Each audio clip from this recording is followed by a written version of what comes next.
All right, ladies and gentlemen, welcome to Opinion City. This is episode number 6. I am your host, Ralph Heinmarch, and I am joined as always by my co-host, Sean Russell. What's going on, buddy? What's going on, man? How we doing on this lovely Friday evening?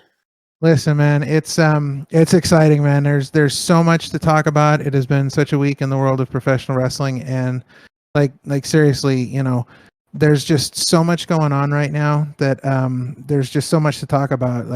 I've been consuming wrestling nonstop all week, It's been it's just overload. It's just such a good time to be a wrestling fan because there's so much to watch, so much to do, so much to follow. It's just it's so cool to be a wrestling fan right now. Speaking of wrestling, shall we go over what was the crazy last weekend of pay-per-views? We had 3 last weekend, 2 kind of going head-to-head with Battleground and Double or Nothing. And then we had Saturday all by its lonesome, Night of Champions, which wasn't really Night of Champions. Yeah. So, sure. Where you want to start? Let's start at Battleground because I just have it fresh in my mind. I actually just watched it before we started recording. To have it fresh because I didn't watch it on the weekend because I chose AEW that Sunday over Battleground. Yeah. I will say, watching it recently, having it fresh, it was a great show. I highly enjoyed every match. I will admit I skipped the Stratton match because I already knew who was going to win, and I didn't need to see how she won. I just knew she was going to win. Sure. So I only watched the 5 other matches. So the last man standing match was so good. That one, man, I just like big beefy dudes just going ham, and that match was the same. It felt like the same roughhousing as the Sheamus, Drew, and Gunther match at Mania, which was my favorite match of Mania, by the way. It was so good, good. So good. We talked about this last week. We talked about how that could possibly be the match of the weekend, and I gotta say it's up there because it was. It was just phenomenal. Everything that you would want to see from a last man standing match, just perfect. I think those two match up really well with each other. I think they put on a great show, and honestly, what a way to start things off. Seriously. My favorite part isn't even in the match. It's Dijak's entrance where he stops, sees a family of 3 and goes, "Put your kids away. They don't want to see this." I'm like, that's amazing. Yeah. Dijak, that was perfect. Yeah, even if the match was bad, that made it so much better. Yeah, it's I love when you have guys like that really get it. They understand, especially when, they understand how to connect with the crowd. That's the important thing. And especially when you're at an NXT show. NXT should be a completely different vibe because it's a whole completely different type of show. You're not going to see, the types of things you're going to see at Night of Champions. It should be a different vibe, and I like that guys do stuff like that. It enhances what you're about to watch. It adds to it. It makes it seem that much more oh, he's gonna do a lot. Then he's gonna really beat him up. What's he gonna do? Yeah, it was, dude. It was just a barn burner. They literally threw everything at each other. That moment where he had Ilya in the corner and just kept whacking him with the kendo stick. It was just brutal. It was, and he sold it so well. He was literally getting the axed by Dijak, and that was just nuts to me. Yeah, pretty crazy stuff. So yeah, that was a really good match. The other one was Gallus versus the Creed Brothers, which again, after watching this match, the Creed Brothers have amazing talent, and I won't deny them that. I just don't get their gimmick.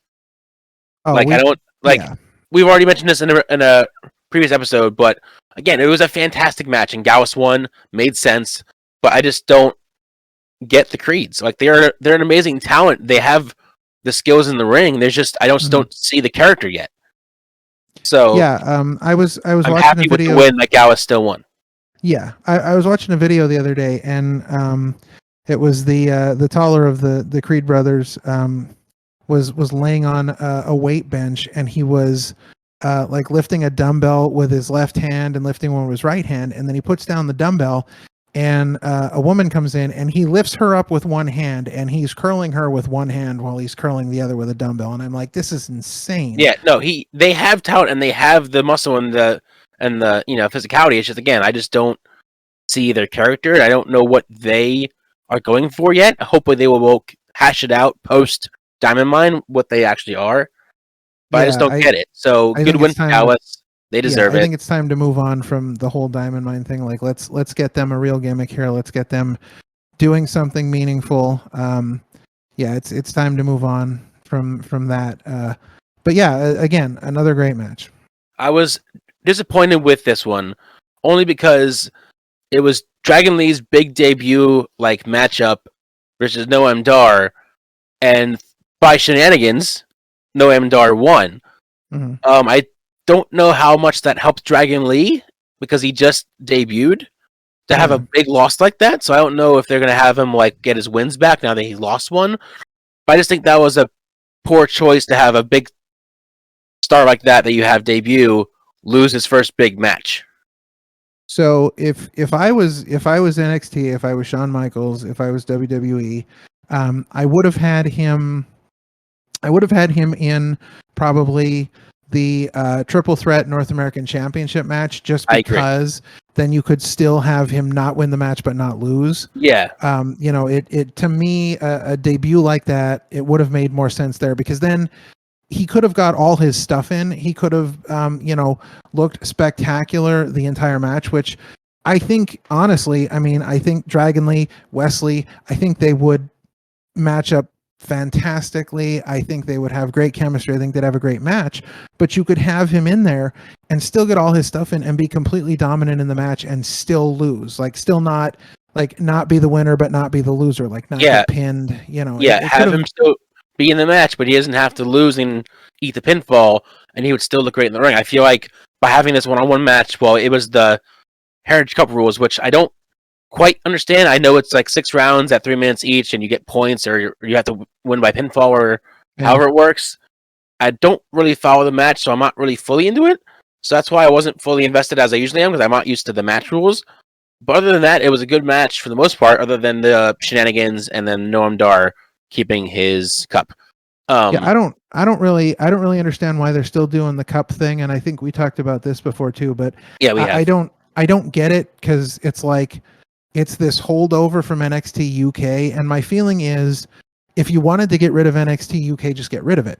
If you didn't want it, hanging around, why do we still have? I know they changed the name to just the NXT Heritage Cup, but it makes no sense to me. If we're gonna move on from NXT UK, let's really move on from NXT UK. Let's bring those guys over. Let's get them on the NXT main roster. Let's get them doing NXT things, involved in NXT gimmicks and storylines and titles, and put the Heritage Cup to bed, because I don't think it translates as well. I think in the UK it was a big deal because that used to be a big thing back in the day. This whole idea of the rounds and the rules and stuff, that was very big over there. Yeah. But I don't feel like it translates as well to the main NXT show. So I think it's time to move on from that too. And they can do plenty of things with Noam Dar. He is talented. He's great on the mic. I think he's a fantastic heel. They could do a lot of good things with him, but they've got to move on from that Heritage Cup. It just doesn't make any sense at this point. Move on from that. Give him something else to do, and let him shine in other ways. But yeah, no, that match, it was a good match. But again, I think with the flow of it and the short minute intervals, it just kind of threw me off on my game a little bit, because it's something I wasn't used to.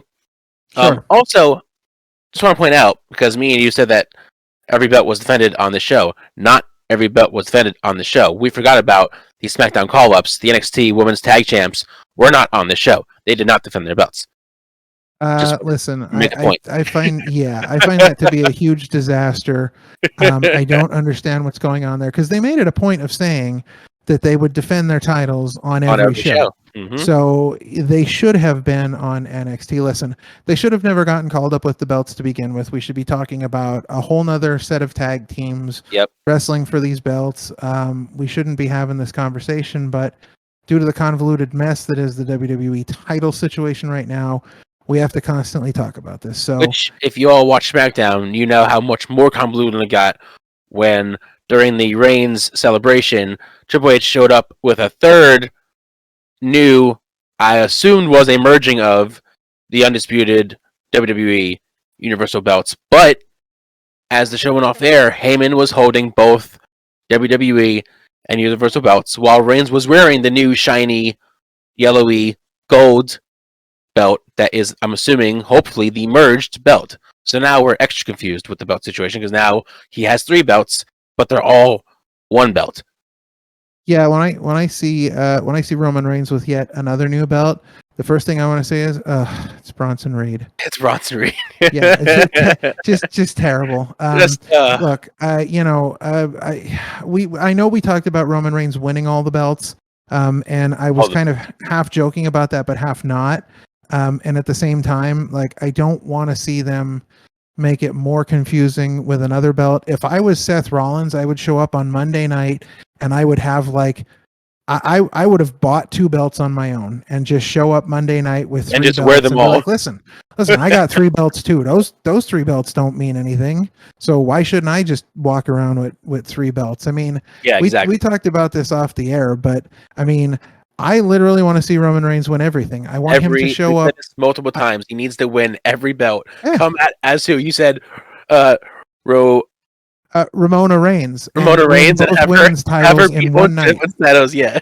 Yeah, I want him to show up as Ramona Reigns. He can borrow an outfit from Santino Marella, and I just want him to win everything because it's gotten such nonsense now that I'm over it. I'm done with it. Whatever.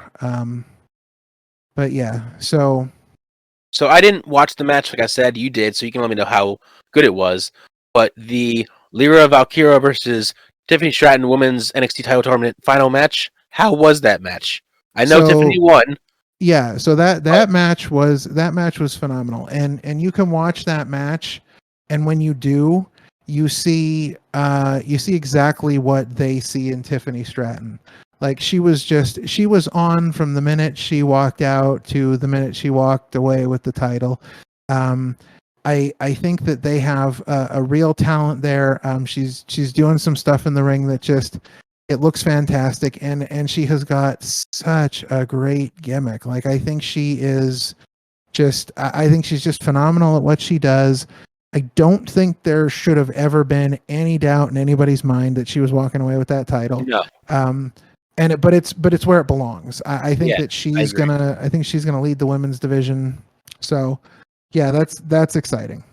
Yeah, I'm happy for her, and I saw her big promo on Tuesday.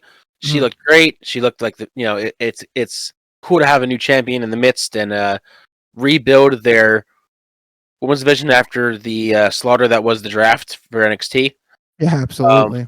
So speaking of which, the North American title match, Tyler Bate, Joe Gacy, and Wes Lee, that to me should have went on last, but it was on first.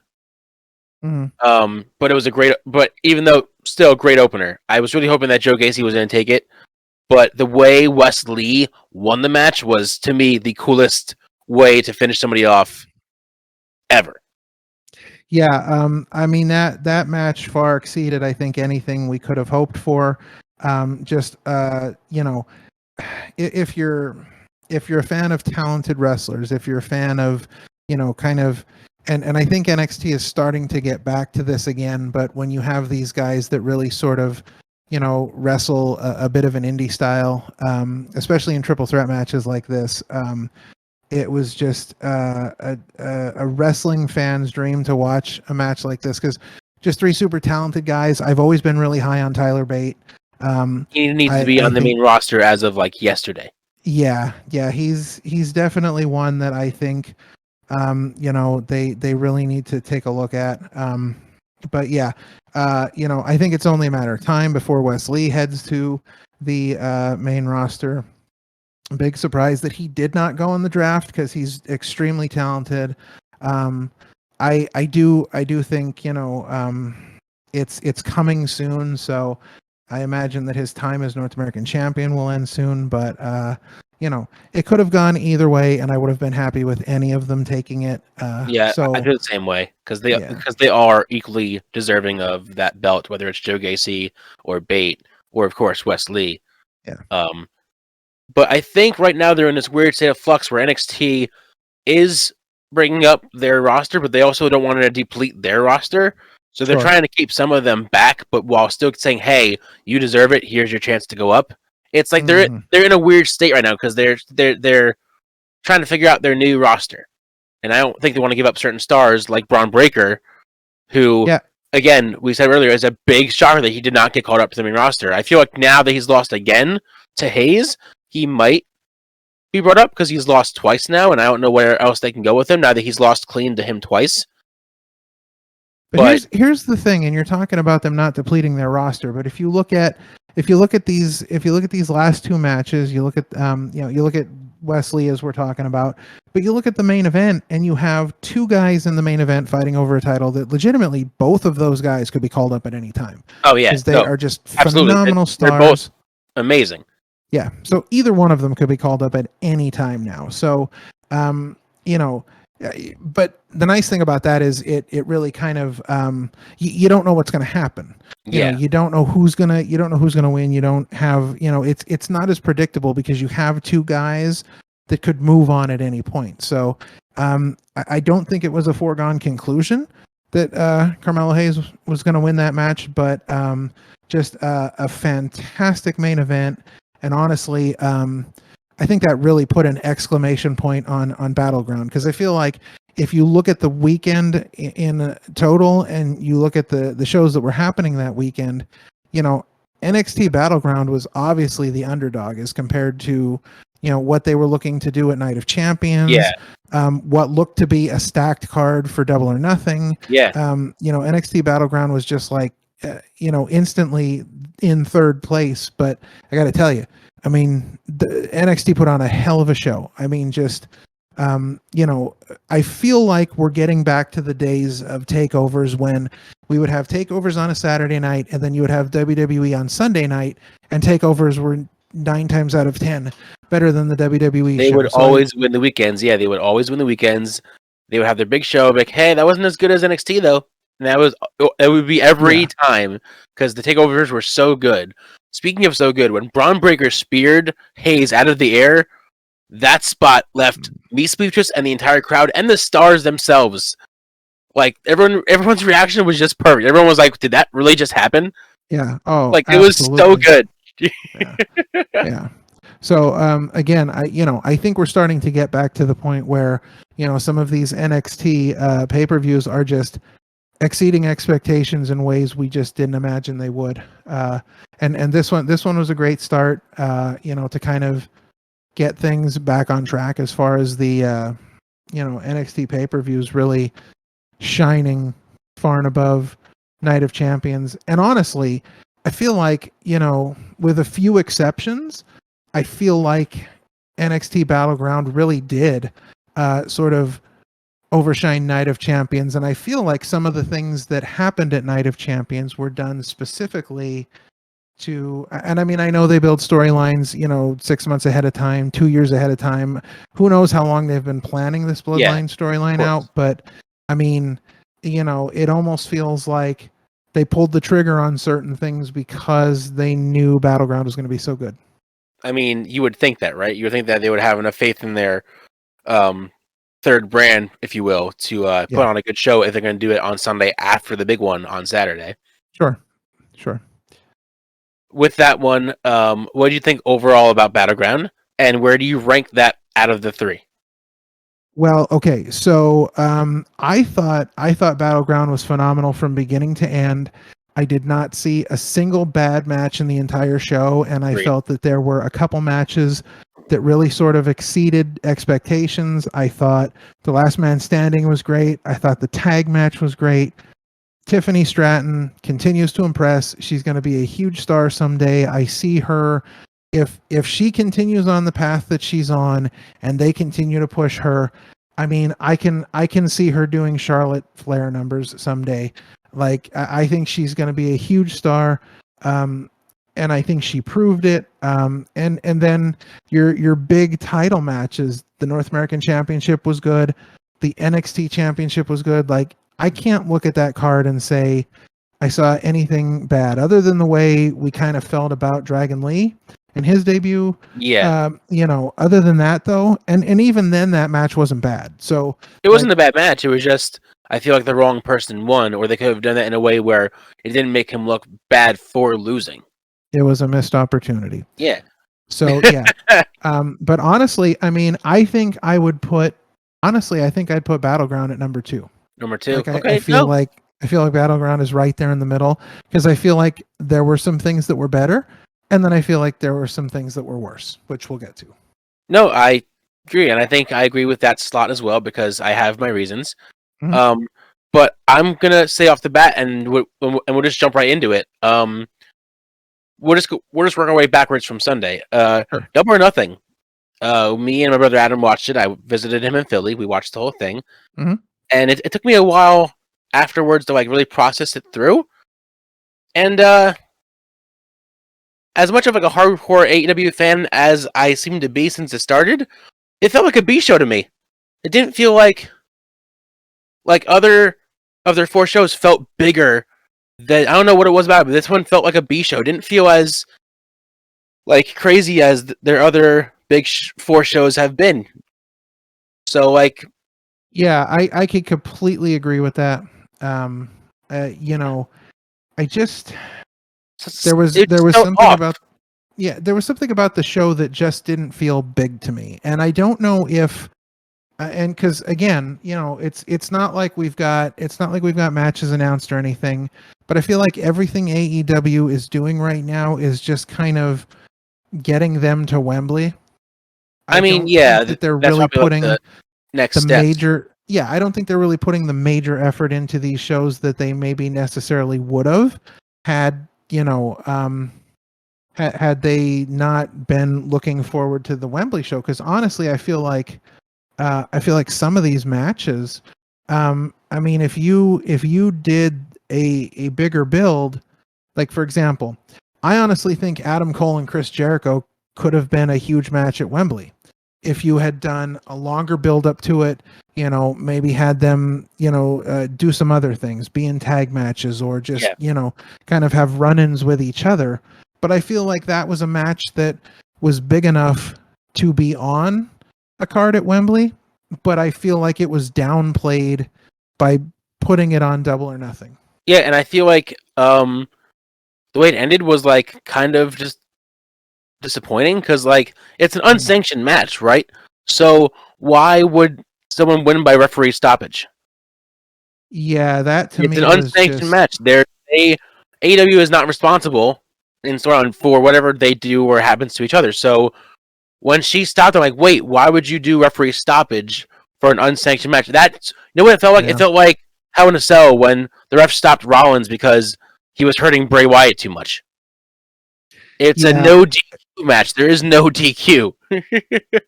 and I think I think that there was just a lot of I think there were a couple things that really didn't make sense on this show, and that would definitely be one of them. The one thing that for me that really got me excited, that really stood out, was the return and the end of Jade Cargill's reign and the win of Chris Statlander, who looked amazing and great, by the way, and the way they um, brought that out to me was smart. Having Mhm. her ended at 60 even, and then that's it, drop it. So I really enjoyed that aspect because I think that made sense. She won 60 in a row. Now she can take a break or do whatever she wants to do. Give it to Chris Statlander, who greatly deserves it. She's an amazing talent. Mhm.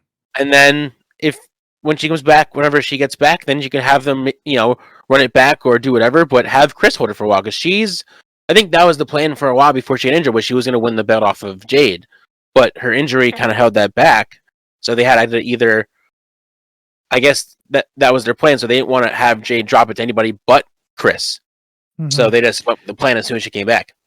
So I guess for me, I disagree. I don't see where there was a whole lot of value in having Chris Statlander win it on this show, because Jade Cargill had just gone through the match with Taya Valkyrie, who Again, if I think, and I know, and this kind of relates to our featured topic this week, which is Eh, top 5 overrated and top 5 underrated wrestlers. But I got to say, if I look at the AEW women's division right now, I feel like Taya Valkyrie is completely underrated. If you look at some of the things that she's done in her career, some of the places she's been and worked, and just really what a great talent she is. I don't think she gets enough. I don't think she gets enough due in AEW. I mean, there's a lot of women. There's a lot going on. I get that, and I understand. I think that having Jade Cargill beat her was the right move. I'm not suggesting she should have won, but for me, I feel like if you have Wembley coming up and you've built this momentum into this, undefeated streak, you could have easily had Chris Statlander show up as a surprise at the end, come down to the ring, get in the ring, get in Jade Cargill's face. They jaw jack for a little bit, and Chris Statlander says, "I will see you on Wednesday." And you start building that match yeah, for Wembley. I feel like, we're on this big push to Wembley because this is going to be the biggest show in AEW's history, the biggest moment in AEW's history, with the exception of the whole start. of course. And I feel like for a really strong match, because I mean, I think we were always going to get to Jade Cargill and Chris Statlander, like you said. I definitely think that's where we were going. But I feel like that should have been a Wembley Stadium thing. No, seeing your stance, that would make more sense than that did it. But I was so in the moment. I just enjoyed it because it was something that was new. Also, I think the word of the week or word of the weekend is shenanigans. Because I feel like in every show there was just a lot of shenanigans, especially with Double or Nothing. There was just shenanigans in almost every match for a win. Just with the Chris Statlander thing, obviously the crowd loved it too. So it definitely accomplished what it was meant to do. Yeah, no, I agree. But like for instance, the FTR versus Jarrett and Lethal match with Mark as the referee. There was so much shenanigans. I thought that this could be a match that could showcase FTR's talent and what they're known for in the ring, and instead it was, let's just give them a bunch of shenanigans the entire match and then have FTR win at the end. But I feel like this could have been a good opportunity to show your champions off and show them why they are your World Tag Team Champions, not just have it be a shenanigans match where everything and anything that can happen will happen, even though FTR retained. I mean, we talk about shenanigans, we talk about all this nonsense going on. Obviously that match didn't go anywhere near the way I thought it was going to go, because we talked about it last week and I was just completely off the mark. But sometimes we have shenanigans for shenanigans sake, I think. And the one thing about that match that really I don't know. I don't know if I want to say it rubbed me the wrong way. I'm not exactly sure. It I don't know. It didn't feel great to me. But you had when Karen Jarrett hit Aubrey Edwards with the guitar. Yeah. I read something this week that they're planning on doing more with Karen Jarrett and Aubrey Edwards. So apparently that has started an angle, and I don't know. I don't get it. I mean, I know why I thought what should happen because I thought it would be a really interesting swerve. But I also feel like, FTR is on a roll. I didn't necessarily think that Jeff Jarrett and Jay Lethal were the team to drop it to. But at the same time, I never really got the Jeff Jarrett Jay Lethal thing either, because Jay Lethal is such a massive talent. I mean, Jay Lethal is so good in the ring. Not that Jeff Jarrett's not Jeff Jarrett's not a talent, but he's I still feel going, like man. Jarrett's I feel still like going. They should be using. Well, yeah. I mean, I feel like they should be using Jay Lethal in just another way. I don't think it's the best use of him, but I can never really complain about an FTR win because FTR is great. FTR is FTR. Yeah, absolutely. This one surprised me because I didn't know how they were going to do it. But the Jamie Hayter versus Tony Storm match for the Women's World Championship I am a little bit sad for Hayter and her injury. I guess that's why they made it somewhat quick, and like they still had her do the match, but they used her shoulder injury as like a way to have her drop the belt. Mm-hmm. But I just feel so bad for her because she could have had such a long run with that belt. She totally deserves it. Not saying that Toni Storm does not deserve it, but Hayter was on such a roll, and it sucks when you get injured like that to where you have to, drop the belt and kind of step back for a second.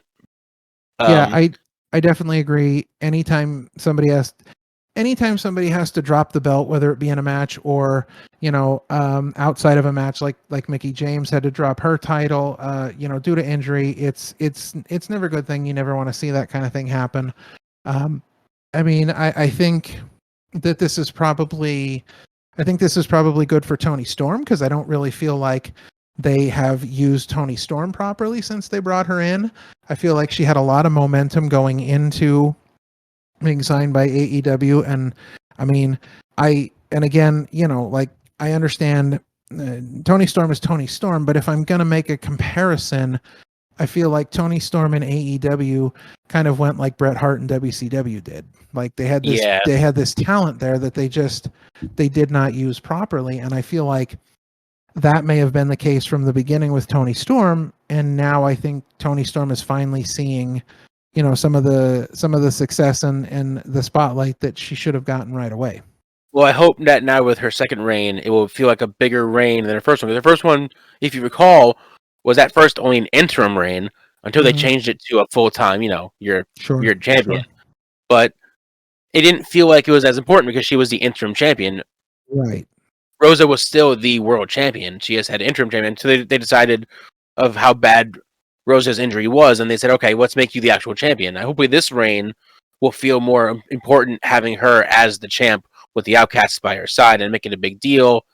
Yeah. So here's to Do hoping that Toni Storm's reign is top notch. so.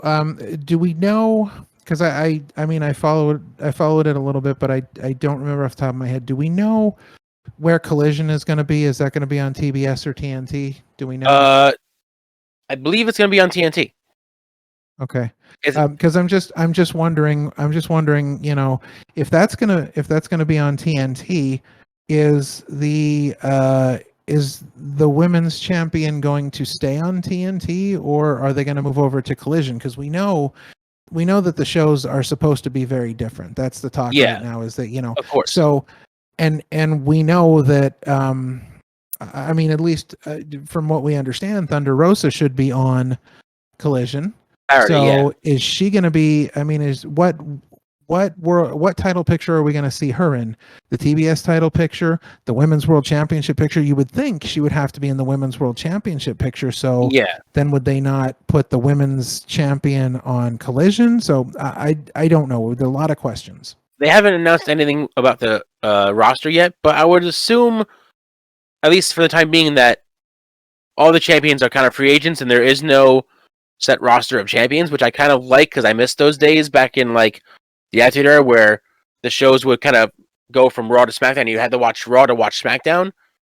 Sure, Like sure, it was one like complete week of shows. You had to watch Raw to then watch SmackDown to then watch Raw. If sure. they do that right with this one, you would have them put on Wednesday to watch Saturday to watch Wednesday and go back and forth and have to kind of the champions go where they want to appear, but then you have the big matches defended on the big four shows. Which will be interesting to see. Yeah, it'll be interesting to see what they do with that. And even more shenanigans happened in the ladder match with Wardlow versus Christian Cage. Again, theme of the week Yeah, is that.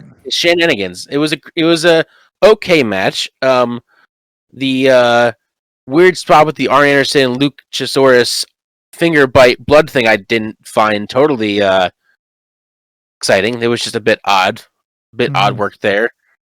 Yeah. Yeah, it was all these matches other than the MJF match to me were like okay, like Yeah.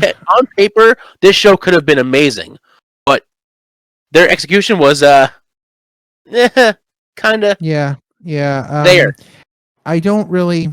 I mean, I'm not a huge fan of Wardlow these days. I feel like he lost some momentum there, and I don't know that they've ever really kind of caught that lightning in the bottle again with him.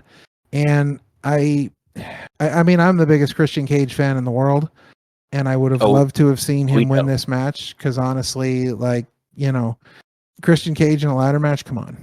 I mean, that's his thing, right? He is one of the ladder Yeah, match kings. yeah, absolutely. So I would have, I don't know, I would have liked to have seen a different outcome on that one. It seems like in certain places they wanted to rock the boat, and in certain places they didn't, which is fine, whatever. However you want to do it. But I would have liked to have seen him gone over in this one. I think at this point, having the TNT Championship would mean more to Christian Cage at this point in his career. I think he could maybe elevate that title a little bit because I don't really feel like Wardlow's doing much for that title. Give him one last big run before he, like Edge is doing too soon, decides to hang up his boots and retire as well. Give him one Yeah. last run with the belt, make it that one, have him hold it for a while, give that belt its prestige kind of back, because for a while they were kind of flip-flopping it like the IC belt a few years back. They didn't have a name for a minute, and now it has a name, but Wardlow's kind of, like I said, it's kind of lost his luster a little bit. Hopefully he'll get his luster back with the help of Arn Anderson and whatever they're planning on with that. But yeah, no, it's like I said, me and Adam both were kind of like, like after the Anarchy in the arena match, we were just like, yeah, that was a okay show. It wasn't 5 stars, but it was okay. It was there. Well, I will say yeah. though, the main event, well, it's not really a main event, but the World Championship match with MJF and the Four Pillars was just, that match was an amazing match. Out of all of the matches that were on the show, that one is one that you have to go back and see. Yeah. The fact that MJF won with a headlock takeover on Darby because storytelling was so smart and so a perfect way to end the match and to continue a possible feud angle with MJF and Darby down the road. MJF was very much MJF in this match. He was like MJF on 11, and it was the great. Star of the show. Yeah, it definitely, it definitely lived up. I thought it was a great match. I think you've got, four really talented guys in there, guys that I think, AEW can sort of hang their hat on as sort of, their talent. So definitely an impressive showcase for the four of them. And yeah, the way that match ended was great. I did want to say about the Anarchy in the Arena match. Oh, go ahead. I didn't think the ending was like, I thought it was great until the ending, just because I just don't think enough people really know that much about, I don't think they really know that much about, Japanese stars. And like, I think that may have missed the boat a little bit there. Although I will say, the sort of exploding super kick of death that was really amazing. Cool. That was a really cool spot. I read a story today that for that spot to happen, because they've had that spot planned for a couple months now, and for that spot to happen, Matt Jackson had to get a Nevada, he had to get a license in Nevada to be able to do that. But that was seriously, if I had to pick one moment of and it's very hard for me to do, if I had to pick one moment of the entire weekend, because obviously super kicks were the move of the weekend in many respects, but I think that one was literally and figuratively just as explosive or even more explosive than the super kick that everybody's talking about.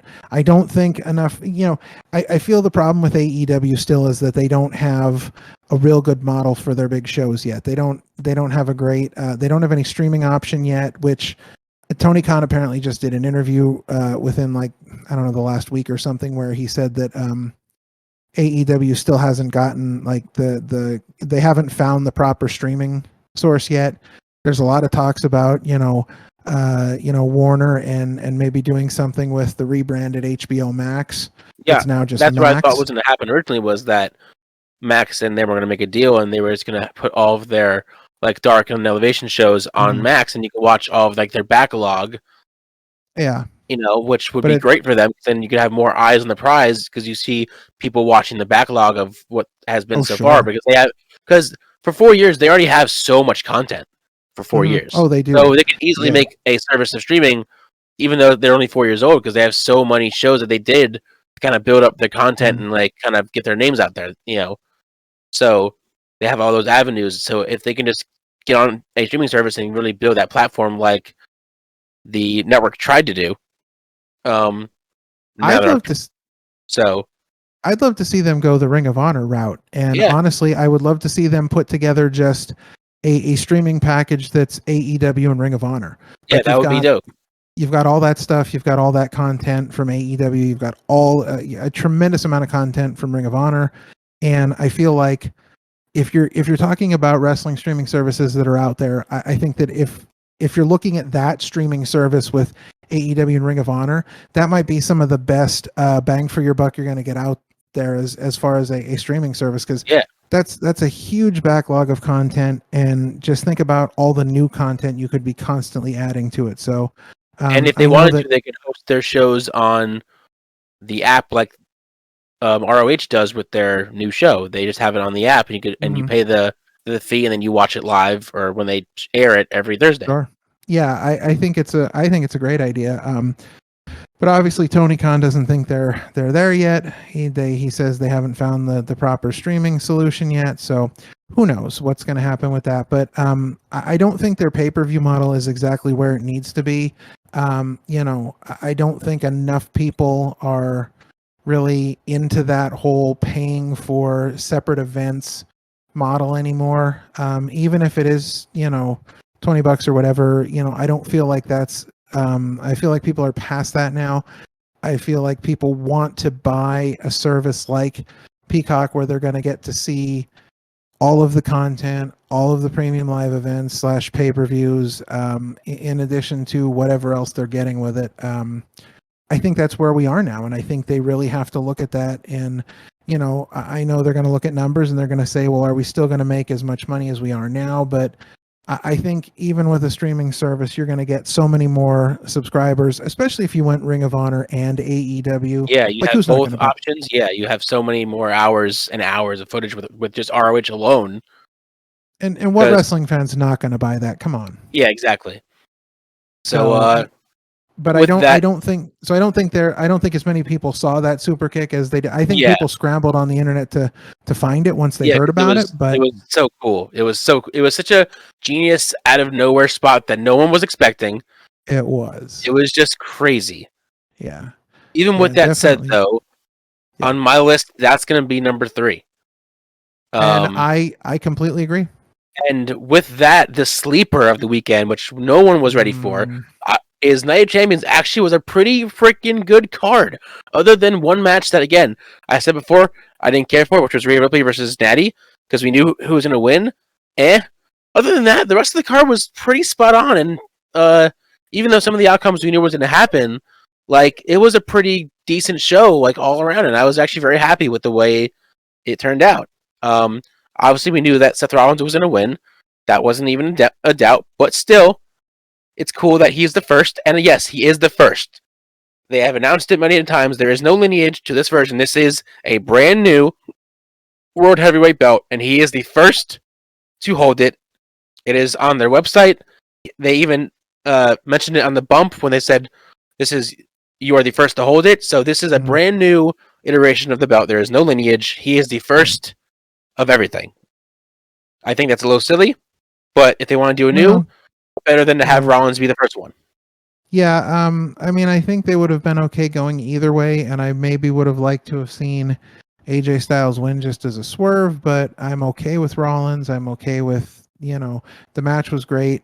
It's Seth Rollins and AJ Styles, so, unless there was some sort of earthquake over there, I don't think there's any way the two of them could have had a bad match. No. So, two Rollins, talents in their own right.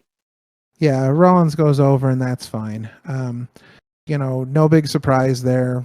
It maybe a surprise that it opened the show, but no big Well, surprise I there. read somewhere that I think they opened the show because he had to go back to filming um, for Oh, Marvel. Captain America. So he Yeah, did it. So he did the match, won the belt, and then had to, I guess, fly out to wherever he had to go to finish filming the movie. I guess that Um, makes sense. so that's why he was on first. Okay. Well, that So at least that makes sense. it has some sort of merit to it. What doesn't Hmm. have merit, and me and my brother both went off on this.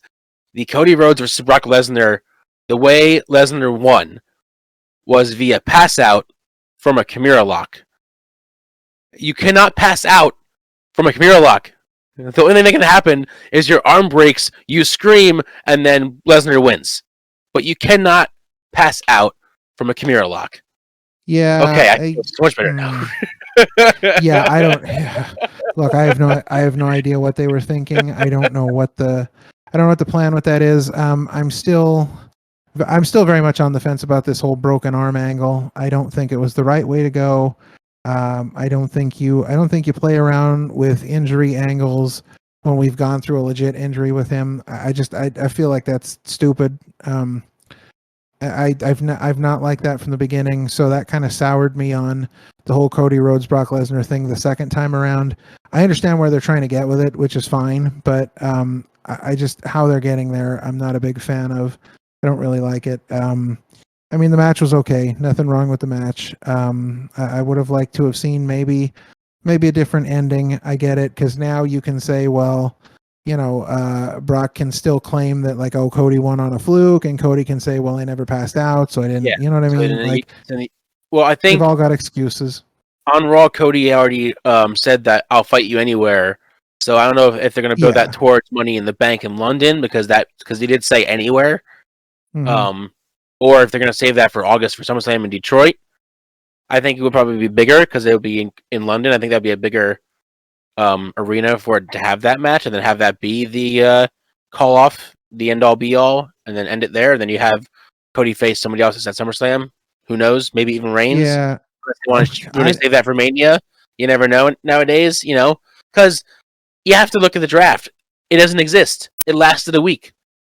There have been Yeah. more guys swapping shows or going on other people's shows as if the draft never even happened. Yeah. It's So I already mean, dead. So you can easily have Cody show up on SmackDown and call Reigns out because, again, it doesn't matter. The draft was a thing, but it's already over.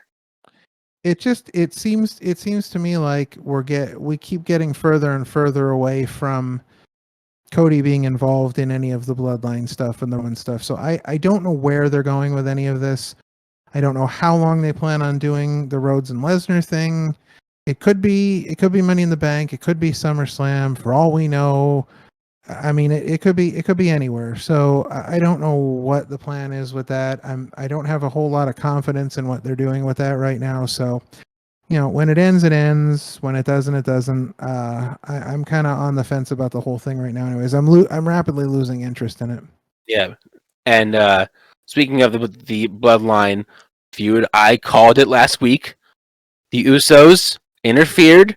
Jimmy made the turn, super kicked Roman Reigns in the face not once, but twice, costing Reigns and Solo the championship match against Owens and Sami Zayn. I did not think it was going to be Jimmy, but I am happy that it was Jimmy and that can build the storyline for it to be, like you said, about Jay and Sammy and not Jimmy. I'm telling you, that's why they had Jimmy do it instead of Jay. Because what did Jimmy say to Jay? He did not say, "I'm doing what we should have done a long time ago." He No, he said, said what "I'm you should have doing done. what you should have done a long Yep. time ago." So yes, I feel like again, it had to be Jimmy because ultimately the story and the best to me, the best moment of the entire weekend, even better than the super kicks. The number one moment of the entire weekend, and I know I probably say that a lot, but when Jay was going over to try and help Roman, and Jimmy was pushing him off, saying, "We Yeah. gotta go, we gotta go, we gotta go." Yeah. Jay looked over at Roman and yelled, "Joe." Yeah, Come yeah, on. Like, yeah, how dude. good Yeah, is that? To dude. take that just to that next level, he yells Joe. Like, I'm sure until somebody brought it up, like 10 people may have caught it. Yeah. But like, it's such good storytelling I because it know goes that's been going so on for much almost three beyond. years now, but the way they keep building it and building is just they keep hitting the notes perfectly. And Mhm. like the way you saw Jay's face, like he didn't know where to go, even though he went with Jimmy, but he was still like, "Oh, do I save Roman? Do I go back to Roman?" And Jimmy's like, "No, stay with me. I'm your brother. It's good. We Mhm. got this. I got you." It was just Yeah. perfect, like down to the ending. It was just Reigns almost started crying because he didn't know what was going on with his own group. He was like beside himself. Like it was just a perfect, so good. And when Sammy came out in his outfit, I almost freaking cried. Oh, Like that was that was such an crazy. awesome, crazy, beautiful entrance for Sammy because he hasn't been Yeah. in Saudi in like 5 years. So it was a huge Yeah. deal. So He awesome. he almost started crying at the ramp. Like it was such an Mhm. emotional, cool thing for him to have that experience. It was Yeah. just I thought he deserves every amount of praise for the last 2 years. Sammy is, in my eyes, number one. Like he is finally getting seen as the Mhm. talent that he is, and it's just so cool to see him get that recognition that he solely deserves. Listen, it's been such a long time coming because honestly, if you go back to NXT and you see like the trio of matches he had with Cesaro in NXT, those are legit So some good, of like my favorite so matches in the last 20 years. Like yeah, seriously. so But good. and then, a lot of people talk about like the facial expressions of Paul Heyman during all of that going Perfect. down. But Like, not enough people are talking about the facial expressions of Jimmy when he kicked Reigns the first time. oh, And he dude, has that look on his face. Like it is a look of excitement, anger, anticipation. like, Like the everything, look on his face was all of it. perfect. Yeah, And then and then that he, scream after hit him again, that like primal scream, like he got yes, everything out. It was just like, oh man, so oh good. So good. I mean, I'll tell you what, I've been very critical of the Usos over the years. And part of it was I was just tired of the Usos, I guess. Um, but there's so much there, and yeah. They have so much. They have the look, the charisma. They can tell a it's story yeah, just by their faces. They don't even need to say any words. Reigns and the Usos can just by the look on their face, you know what they feel, yeah, and that's so important. yeah, Like absolutely. even when Reigns sort of broke character a little bit when Sami came out, he was all smiles, not to be cocky, but for Sami Zayn. He was all Hmm. smiles for Sure. Sami's moment, for seeing, I guess, a coworker, a friend in the workplace get what he deserves and get the praise he deserves and be back in his homeland. Like you can see, Reigns was gushing for Sami and not just for his character. Hmm. Yeah, Like that to me was cool. That you saw Reigns kind of like, wow, like good for you, man. Like good for you. yeah. Um, so we did skip over a couple of the undercard matches, I which was getting there. yeah. We I don't think we really need to talk about Rhea and Natty because No. honestly, like here's my thought. Why do you fly Natty over there for that Yeah. Why? nonsense? Why? You could have Why? you could have flown somebody over there that was going to have a competitive match with Rhea. And that brings me to why fly LA Knight over there to just show him sitting in the crowd. Makes Yeah. no Like sense. what was the point of that? He's there, but he's Dumb. not in a match. You don't have Stupid. LA Knight in a match. What's the point of that? So ugh, But it's Bronson Reed. speaking of undercard, the other match was Becky Lynch versus Trish Stratus. But as has been the whole weekend, shenanigans. Zoe Starks comes out for the distraction victory for Trish Stratus.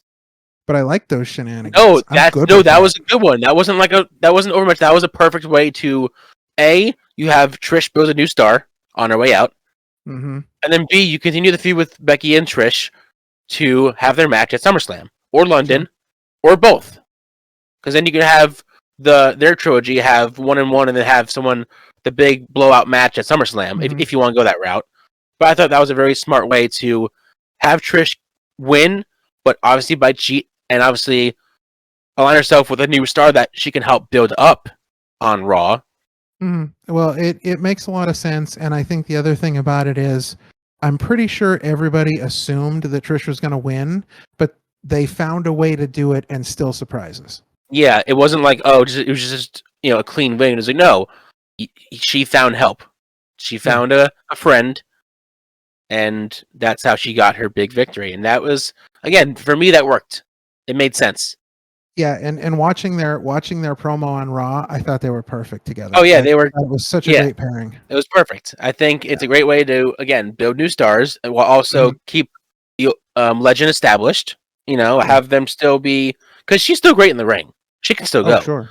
So, but in this way, you can have her do less matches because she is sort of a part timer, and have Zoe Starks kind of be the doing all the work, while Trish Stratus is helping mentor her and build her up that way. Sure. And the other one that I predicted, which I'm so happy about, is the new Raw Women's Champion, Asuka.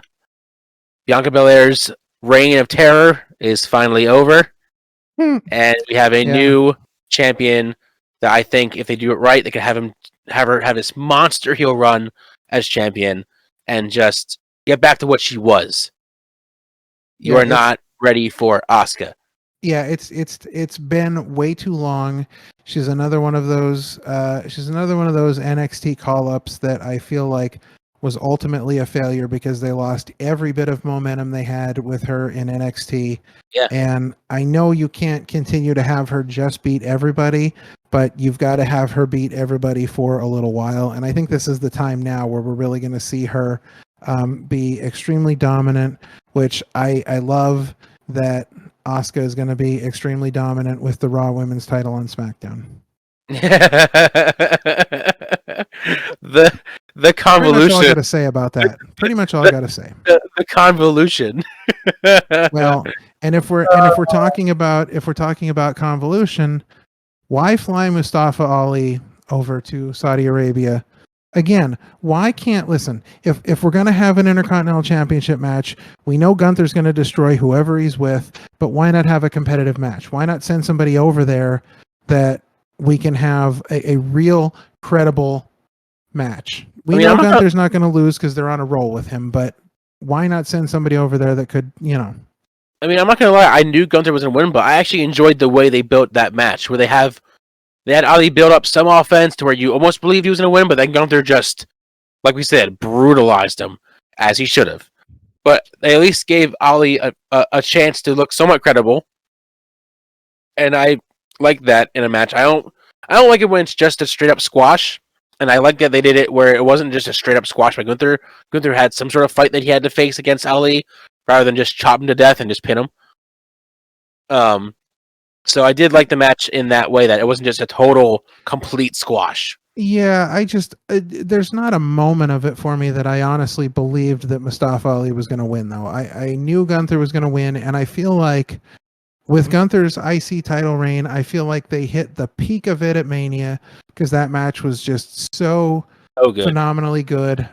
You had Gunther's you're going from Gunther's impressive run at the Royal Rumble. Now you're moving him into Mania, where he's got a match that, arguably steals the entire 2 nights of the event. And then you're going to Saudi, where you're getting paid, $1 billion or whatever it is for a show. And these people, get you like twice a year if they're lucky. And you're building this big, huge show at the Jeddah Superdome and all these things. And then you have Gunther in a match that I never believed he was going to lose. And I just, that's what I mean by credible. Not that I don't think the match wasn't well put together for who it was and what it was. I just feel like we needed to actually believe that Gunther could have lost at one point, and I just didn't feel it. So for me, it was another missed opportunity, but how you describe the match, I can understand, where people may feel differently, but that's just, for me, that's where it was at. No, like I said, I understand why it's almost kind of like a downgrade from Mania to Saudi, but like we've said last week, Saudi money works wonders. Sure.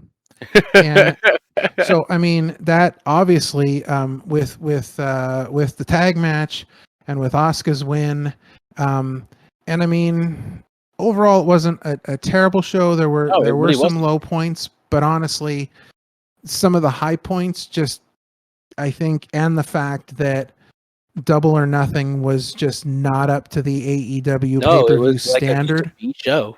Just not, Yeah, that's why my list, I think yours is probably on the same one, is Night of Champions number 1, Battleground number 2, and surprisingly enough, even though the card was great, Double or Nothing at number 3. absolutely. I have to 100% agree.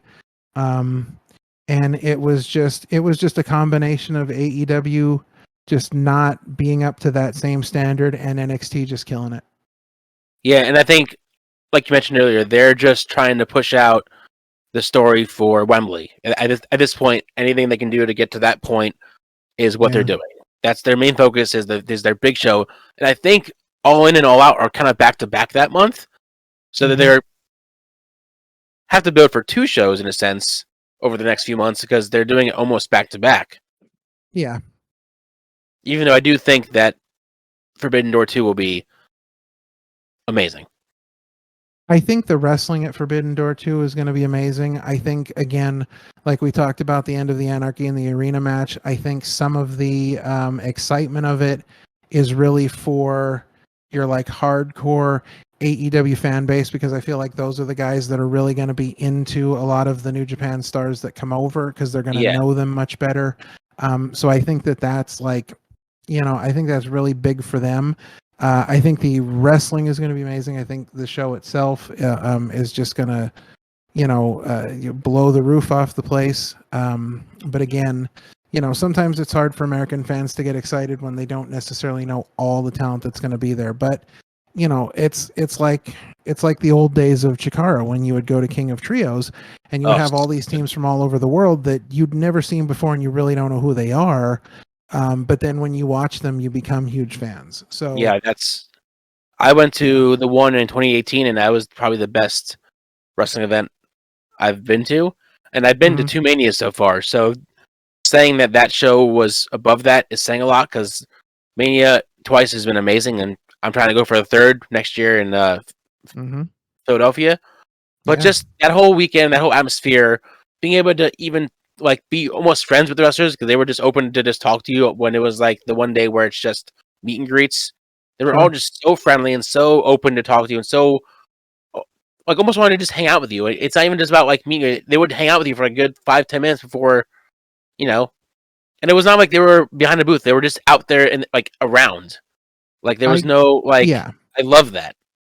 Yeah, it was definitely an attitude that was, went from top to bottom in the company. I know a lot of times I would be there early because I would always have front row tickets, but even though I had front row tickets, I would go to the shows early because it was still, first come, first serve on the front row, and I wanted, Yeah. my specific seat, and so I'd be there super early, and like, we'd just be hanging out outside while the wrestlers were showing up for the show and they would just come over and hang out and talk and like it was a real family atmosphere, but you could really tell that those guys really cared about the fans. So Yeah, it's they were very much fan forward. I mean, it was a fan friendly show. It was basically a rated G show, but I didn't care because it was perfect. It was funny. It could be serious. the Bryce wrestling is the was referee so of the good. year for that Yes. place. I mean, in AEW, he's obviously the senior official, but when he was in um, Chikara, he was the funniest freaking ref. Like it was just perfect. Yeah. um that's definitely something we're gonna have to talk about on a future episode. We're gonna have to do a whole Absolutely. Chikara episode, but I think this is a good time to kind of segue into our main topic of the week. Main I'm event very excited time. about this. Yeah, featured Are topic, you baby. ready? All right. So, up for tabs this week, we've got the top 5 underrated and top 5 overrated wrestlers of all time, in our opinion. And I think I want to start with underrated wrestlers first. Okay, I enjoy that. I Yeah. like the idea. That concept is good. All right. Yay. So let's go ahead and start with our underrated wrestlers, and why don't you run down your list, and we'll talk about your list a little bit here. Okay, well, for that list, I kind of copied off of our tag team list. So Oh, for the underrated list, I kind of picked one from each company okay. because there was just too many stars to leave out like that I couldn't mention. Hmm. The first one I will mention is his AEW run. I think made up for a lot of it, but Luke Harper, Brody Lee, is one of the most underrated superstars I think in WWE history. He could have been such a huge player for them, and yet they did not use him to his full potential like AEW did before he passed away.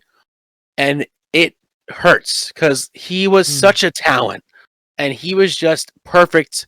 He had the moves, he had the look, he had the size, he can talk, he had the charisma. It was just they just didn't know how to use him properly because he was in the group with Bray Wyatt. Yes, he had the IC title. Yes, he had some tag team title runs, but they didn't use him to his full potential. He could have done so much more in WWE than he did. Sure. And that's why I appreciate more when they brought him into AEW for those few months before he passed away, and they'd sent him to the freaking moon. And it was a perfect way, in my eyes, to send off his career, even though he um, left us way too soon. Sure. Um, I mean, yeah, you can't say enough about just how little he was used in WWE. Never really got past sort of being, uh, almost second fiddle behind Bray Wyatt and the Wyatt family. Even though I mean, I feel that they were really a collective unit, but he was always going to be number two to Bray Wyatt. And Yeah, he was always number once, two. So and he never really got out of the tag team mold of things. He was no, always kind of, in that tag team role. You really didn't see much from him. I don't think he ever reached his full potential as a singles wrestler there. So yeah, definitely a great pick for number 5. yeah, it's just so sad, like the way he passed away, how it happened so suddenly. Mhm. He was really riding a high at the peak of his like AEW, time there. Yeah, Um, so like it was just kind of just almost bittersweet. Like yes, they gave him the moon and they sent him to the stars, and then he unfortunately left us. So I guess in a kind of a way, it was like a bittersweet ending for him that he could go out yeah, in his own way, kind of on a high. Because if he had stayed in sure. WWE, who knows where it would have gone, if it would have gone higher or lower. Um, but it's nice that AEW is treating him and his family so well through the whole thing. So like it's just he's just such a good talent and he's so underrated. All right, excellent number 5. Who you got at number 4? Number 4 is TNA, and yes, he has had some good stuff happen in his career. He has won championships, tag, and not. But I feel like they didn't give James Storm more props than he was deserved. Because James Storm, Mm, again, was a homegrown TNA talent. He was in Beer Money, which was one of my favorite tag teams in TNA. He had won a bunch of belts with them, but something about it, I just don't feel like they gave him his full push that he solely deserved as James Storm. Whether it was with Beer Money or by himself, I feel like he just definitely deserved more, especially being a homegrown talent that he was in mhm. TNA. Yeah, and there were moments where you could see like he was right there on the precipice of really kind of making the turn. And obviously, there was a lot of potential there. There was a lot of, I think, interest. I don't know what happened. I was super excited when they brought him in for an NXT show, and I thought things were really going to take off there. But But even yeah, then, I they didn't use him. They only used him for the one no, match, and then that was it. He yeah. is So I so don't good. I don't know Use what him for more happened than there. that. Yeah. And even when Beer Money kind of went their separate ways, Bobby Roode went to the moon and James Storm just didn't. And I think that's where things are really a shame because they both could have they both could have, gone all the way and really been phenomenal talents in this wrestling industry. And I like you said, he just never kind of reached that level that he should have.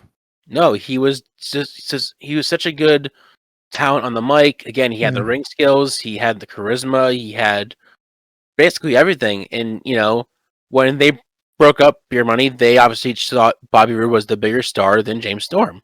Sure. And I'm not going to disagree with that, but you have to also think that they're on almost the same level, not one or the other. Yeah, absolutely.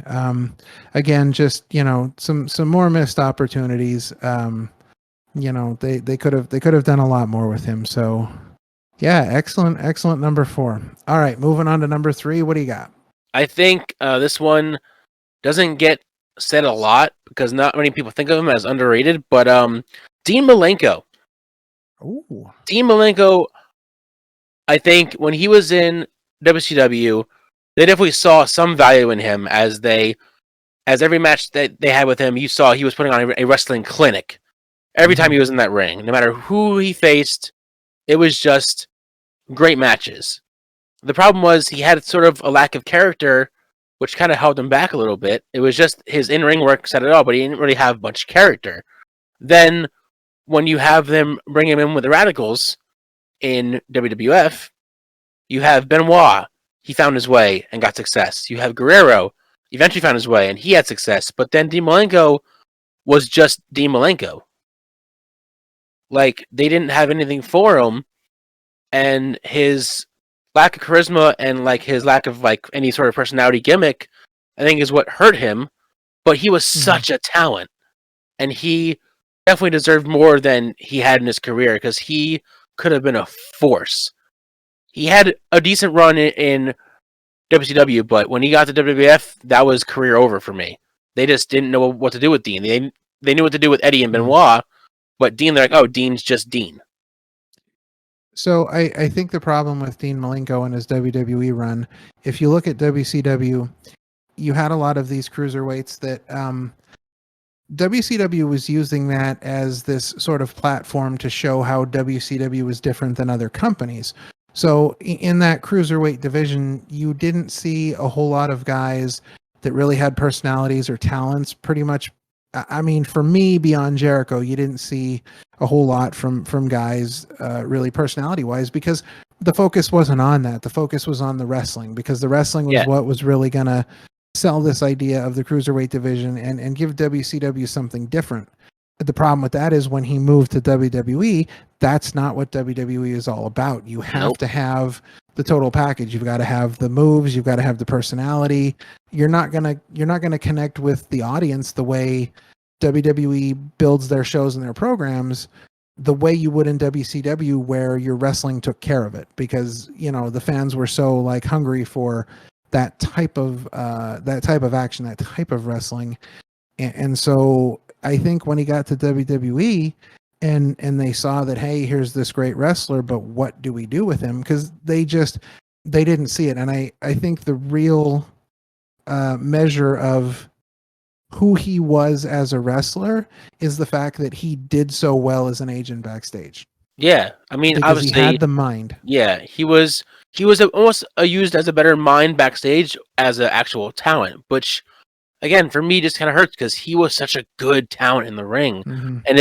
And when I think with the right tweaks and the right training, if you will, even if you had to like retrain a little bit because it's a new company, he could have been a top guy, like he definitely deserved to be. Some guys just some guys are a square peg that will not fit in a round hole, and it's unfortunate. But Dean's one of those guys. Yeah, it's really unfortunate. All right, Dean so far you're hitting home runs here. What do you got for number 2? AEW again. I was just saying how as much as I love them, they do sometimes have a talent flux issue. And one of my favorite talents that they hired originally back in the day, they're only 4 years old, back in 2019 was Joey Janela. And I am a Great pick. huge Joey Janela fan. I have been following him in the indie days. He is amazing. His music is awesome. His his whole gimmick is great. I love his gimmick.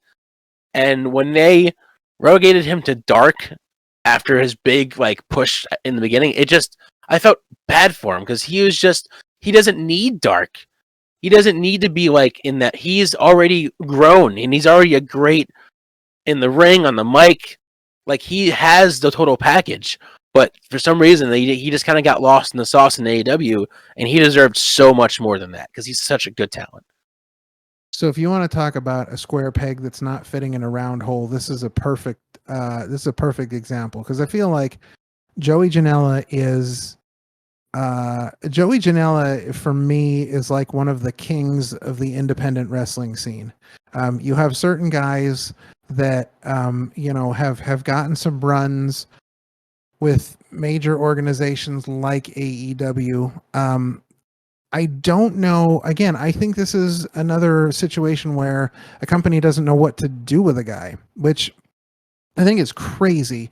Because I feel like, with the exception of the NXT Black and Gold brand, I feel like AEW is really sort of indie wrestler friendly. I think it's a place absolutely. for indie wrestlers really to go and sort of apply their craft and just become stars. But I feel like Joey Janela is just they didn't know what to do with him because he was such an indie star. If you look at the independent wrestling shows that happen WrestleMania weekend, every year the number one selling show every single year is Joey Janela's Spring Break. Yeah, because that sells out in literally minutes. You had to see him because he was just that good.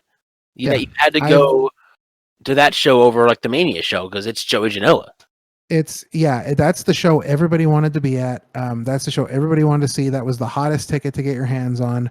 I mean, you could still, and now granted, they're not in 60, 70,000 seat stadiums, but you could still get WrestleMania tickets. You couldn't get tickets to a Spring Break. And I know that's a terrible comparison, but I think it says a lot for, the star power that Joey Janela had on the indies. And I don't think they ever took a lot of that seriously with him. Like, they didn't get like, hey, this guy is bringing a fan base with him. Let's steer into the crash here and let's really kind of go with it. And I'm not sure they ever exactly figured out what to do with him again.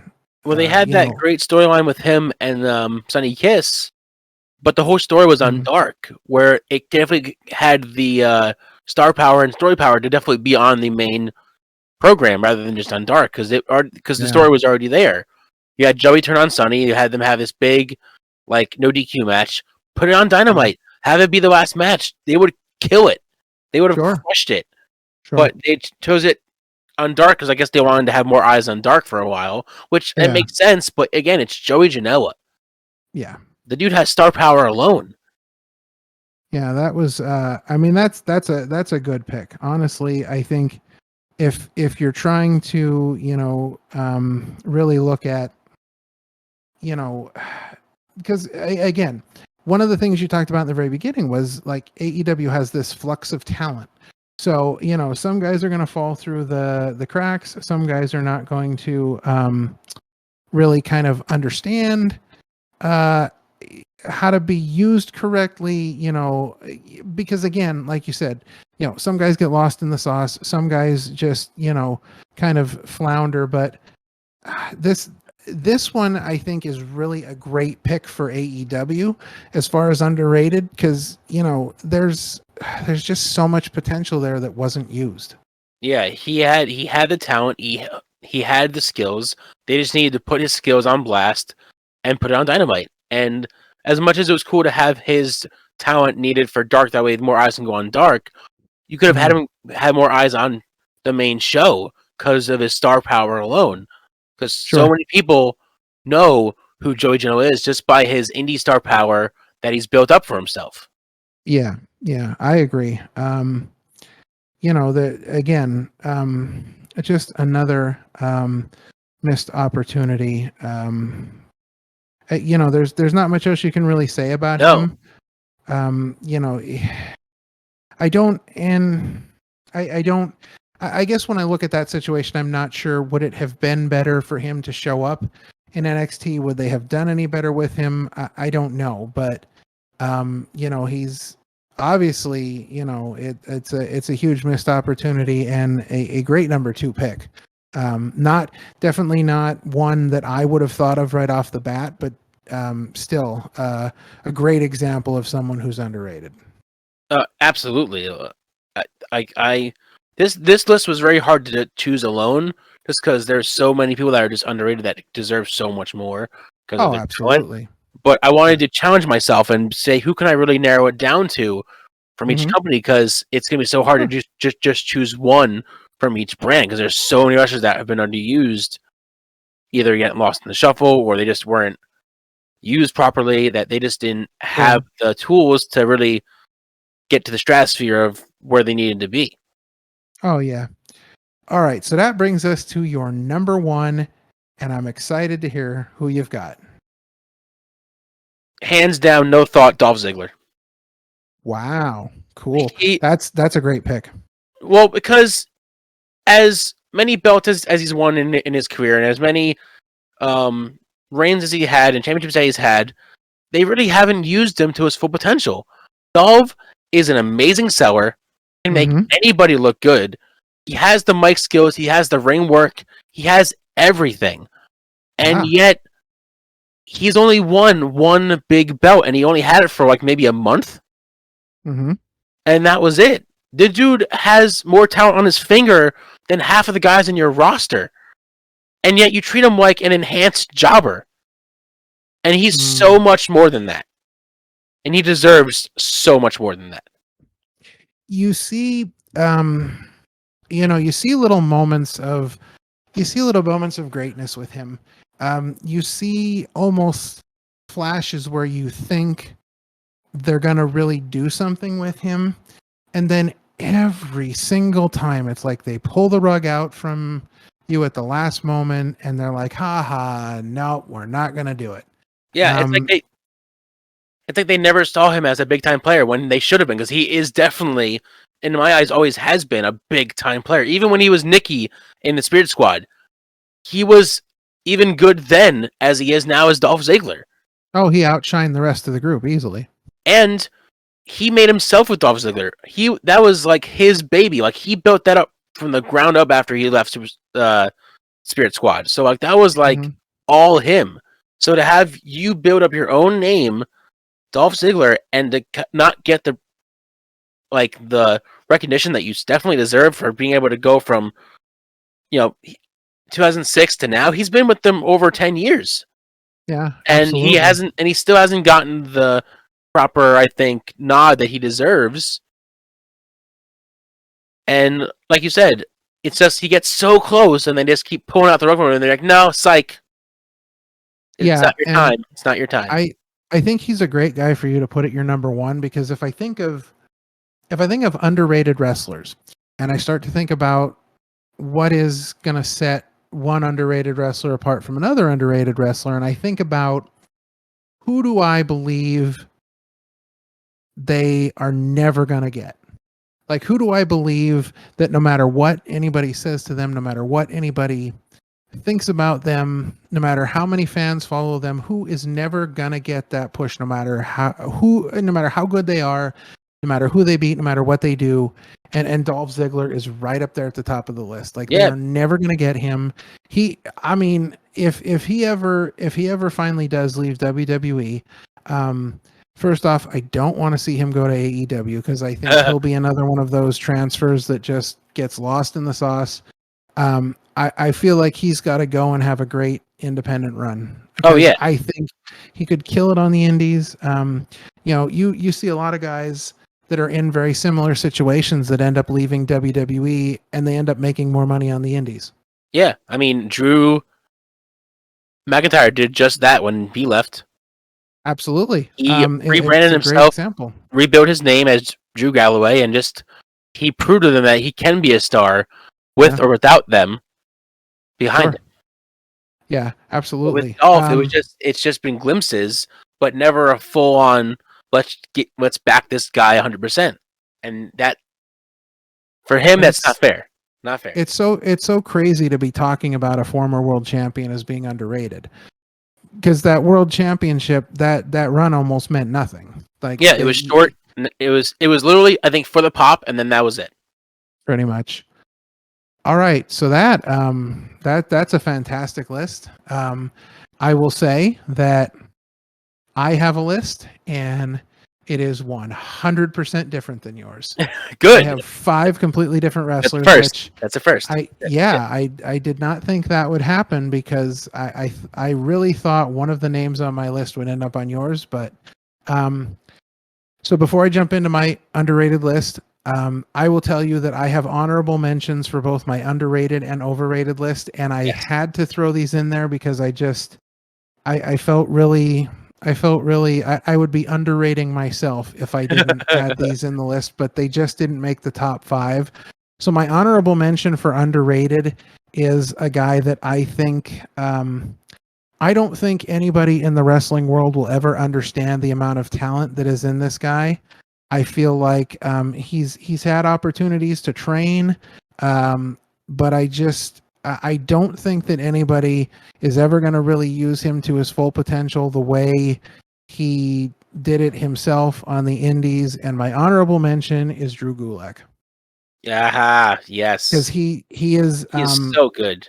he is. Anybody that has seen any of his work on the Indies knows just how amazing this guy is. Technical skills, and you just they'll never use him to his potential. They No. don't. They used, the best thing he ever did. They used him in comedy roles, which was nonsense, Yeah. They demeaning. gave him comedy roles instead of him being who he is, which is just an amazing wrestler. Just an Yeah. amazing technical wrestler that he is. And instead, they gave him comedy roles and, you know, kind of being like the mentor, which is nice, but give him some props too. He Yeah. definitely deserves it.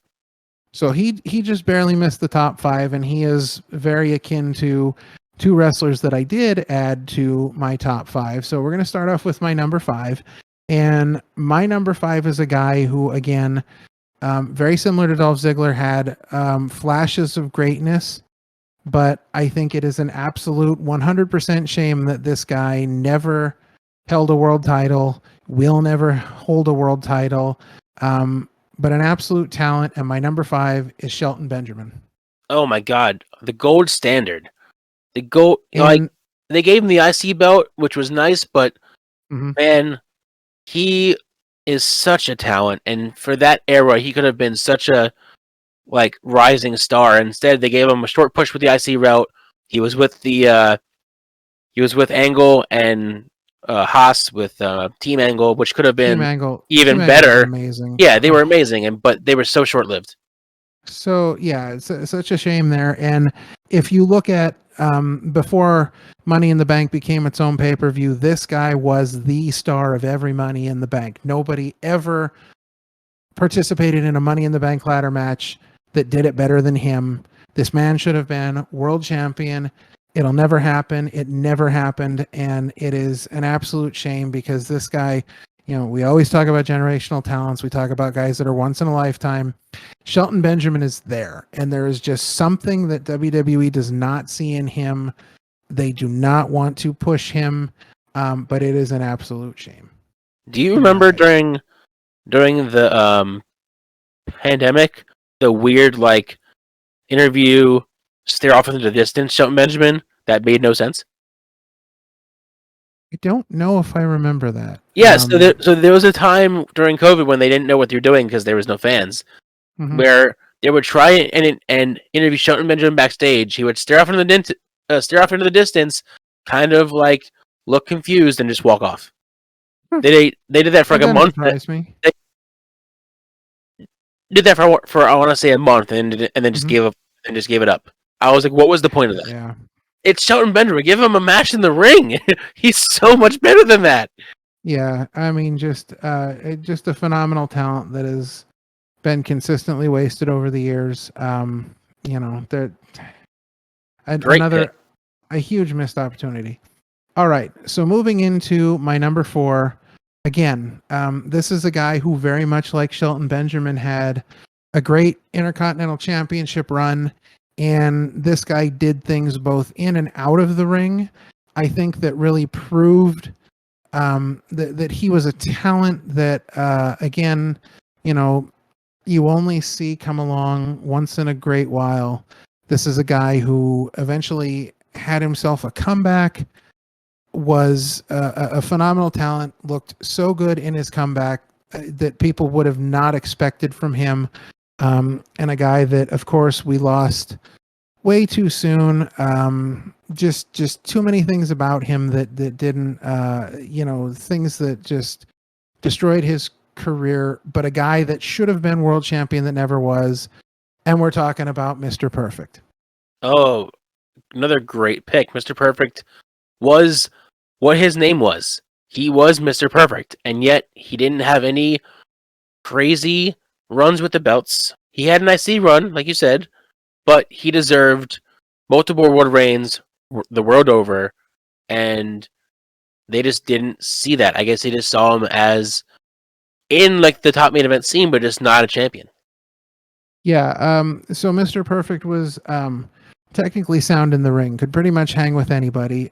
When he made his comeback at the Royal Rumble, and then one of the most underrated matches that I think I've ever seen, the next month he had a pay-per-view match with Goldust, which he was, I mean, literally perfect. He was amazing. Just talent that I don't think anybody would have seen from him at that time in his life. But he also he did it great on the microphone. He did it great at commentary. He was an amazing manager. I mean, if you think about Ric Flair and his initial run in WWE, you cannot think about Ric Flair without thinking of Bobby Heenan and Mr. Perfect. It was just that trio. And he did it so good in and out of the ring.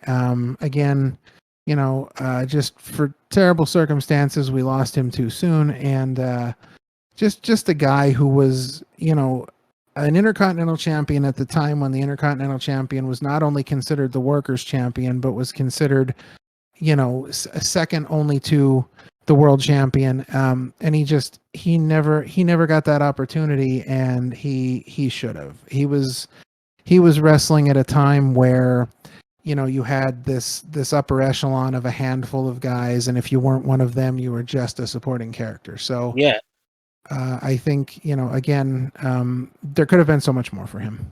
And I feel like they sort of did the same with his son. And his sure, son had amazing talent. He has the kind of everything, but they just didn't use him properly and still haven't used him properly and probably never will. And it's just like you could have had a second generation star and treated him as such, but you didn't. You just changed his name, didn't even mention that he was the son, and just ran with it. Yeah. All right. So my number 3 is a guy who, talking about just missed opportunities, you had both WWE and AEW never hit the mark with this guy. Ooh. And, in WWE, he unfortunately got relegated to a lot of comedy roles, just completely ignoring everything that he had done in his life as far as training, becoming a wrestler, and just really honing his craft. And then he had a brief time in AEW where there was just a little glimpse of what talent he had and where he could be used properly, and AEW just dropped the ball with him. And we're talking about the man's man, William Regal. For a second I thought you were going to say Shawn Spears. Yeah. But that's also another great pick. I don't think he was wasted in AEW because he didn't want to do much other than like mentor his friends. He didn't really want. He honestly said in interviews that he didn't even want to be an on-screen character. He just wanted to be backstage and like help out his buddies. But with the BCC, he kind of helped the BCC become who they are today. Without him sort of being the mouthpiece and the mentor, who knows if we would have had the same sort of like violent mentality that the BCC now have without him. See, to me, the BCC is pointless without him. I get like they could have kept the group together, but I mean, why call it the Blackpool Combat Club anymore? There's no connection to that whatsoever. I feel like I don't know that he was ever a really good fit for AEW, whether he wanted to do things or not. I feel like AEW could have done so much more with him. You really didn't see a whole lot of. I feel like you didn't see a whole lot of interest in him until he was general manager down in NXT. I feel like that's the only time that there was really any interest in Best general manager of NXT, might I add. what he. Oh, absolutely. But what he had to give to the business. I've read his book. I've watched stories about his life where he talks about just all the different things he'd been through. And this is a real talent here. And WWE, I don't think ever fully took him seriously as a wrestler. I mean, you watch the nonsense that they put him through. Now, I will admit, I thought him and I thought when he was like the general manager, and they were doing all the comedy stuff with him, I felt some of that was really impressive stuff comedy wise, because he has great comedic timing. I mean, the facial expressions, all that stuff. But I mean, there's such disrespectful moments. I mean, when he had to dress as like a Las Vegas showgirl, nonsense, like so disrespectful. And I don't think they ever really took into account how really good he was in the ring. And you will hear that not just from us here, but you will hear that from wrestlers. You'll hear that from people in the locker room. Just again, a great talent that it seems like every time there's an opportunity for him, he sort of slips through the cracks because people don't realize what they have. If AEW had taken a second to understand what they had in him, if that's literally all he wanted to do was mentor people backstage, he could have built wrestlers' careers in AEW just by mentoring them backstage. Yeah. Like, I don't think AEW ever took that seriously. So I think there were a lot of missed opportunities with him where people just didn't realize what they had. Yeah, I agree. I'm glad he, kind of, got out of AEW when he did, and everything sort of, worked itself out in the long run, I guess. But again, never reaching the heights he should have. Yeah. So, moving on to my number 2, very exciting. So this is a guy that is along similar veins as William Regal. But this was a guy who did see some success in WWE. This was a guy who, during a very specific time in WWE, was maybe not a major player, but he contributed to that period of wrestling, and is very closely related to that period of wrestling. However, he never really got to the heights he should have in WWE. And then when he got to AEW, people really started to see what was there. And that would be the Natural, Dustin Rhodes, aka Gold Dust. Listen, that match with Cody put him on the map. 10 out of 10. After being in wrestling so long, to have a match like that, I think people finally opened up their eyes and realized how really good that guy is. Well, that was his big shove to the face of WWE, because he wanted to do that with Cody at Mania, but instead they had him with Stardust, and it just wasn't as good of a match. And because of it, they didn't want to do the match at Mania. But that was his big, like, F you, this is a good match, and here is why. And it was such an amazing match, not only for those two as brothers, but for the new show as a whole, because it was a big deal for the new company to have such a high caliber match. And just the story itself was just perfect. I think someday I think when we look back and we talk about it, I think that's going to be easily considered the greatest match in AEW history. I think that's absolutely right up there. And again, So the Attitude Era is always going to be fondly remembered, and Goldust is always going to be fondly remembered as a huge part of that. But it got to a point where there were just so many missteps with him. Yes. You know, the ending of his marriage obviously facilitated a lot of things that happened on screen. He ended up with Luna Vachon, a great talent, but that was doomed from the beginning because it was just weird. It was Yeah. weird for weird's sake. Like it didn't even make any sense. So again, you know, I feel like that was a slap in the face to him. And I know for a long time he was really not into the Gold Dust thing, but it's a character that people fondly remember because he was so good at it. Like he went out there, and when he was on camera that he was on, so good. Um but at the same time, just not, I don't think, what he really had hoped for. Although I think in later years he realized how important a part of his life that was, and he kind of leaned into it a little bit.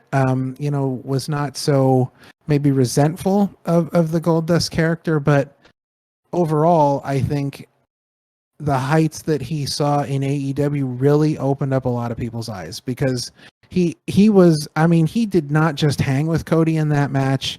He was equals with Cody in that match, and I think that really surprised a lot of people, and I think that really opened up, you know, a lot of eyes. Well, I think what he doesn't get enough credit for is that not only was he great as Goldust, but also as a natural. He was just like, they could have made him champion, and he would have been fine. Yes, his character is the weird character because he's Goldust, but I think if they had given him the chance with the belt, he would have been just fine. Heel or face, even if it was like the IC belt for a while or like the European Mm-hmm. belt for a while. It didn't have to be the main belt, but he was so deserving of a belt regardless because of his talent. And I think him, he also in a way almost like Benjamin Button himself because as he got older, he got better with age. Like I think now Mm-hmm. he's the best he's ever been, and Yeah, he's in his what, early to late 50s. Like yeah. he got The stuff better he's with doing age, now is, not worse. He got yeah. faster, better, in better shape. Like Mm-hmm. if this is his last year wrestling, then my hat's off to him, man. Yeah, absolutely. It's just, you know, he's kind of taken on a whole new life in his career now, and yeah, he is just on fire. You know, and again, I think that his current run has really opened up a lot of eyes. Absolutely. What is your number one pick? So I'm surprised because I really thought that this guy was going to be on your list, Mm, and I will say this. I have never seen, and even though he's having success now, I have never seen a guy in my entire life in the world of professional wrestling that deserved to be the top champion of a number one company and was never going to get it. I have never seen a guy blatantly disrespected and his talent disregarded in ways that I've seen done to this guy. I have never seen anybody in my entire life that I don't think is ever going to reach the absolute potential that will equal the talent that he is. I feel like if I had to pick, and this is saying a lot because there are a lot of great wrestlers out there, especially, you know, we've got a lot of great guys really doing some great stuff in New Japan, and you know, the world is a big place. But if I yeah. was going to pick, if I had to pick my number one wrestler in the world, and again, this is saying a lot because there are a lot of great guys out there. This would be my pick for number one wrestler in the world, but also my pick for a guy that nobody values for how much he has, and that is the man known as Cesaro, Claudio Mm, Castagnoli. yeah.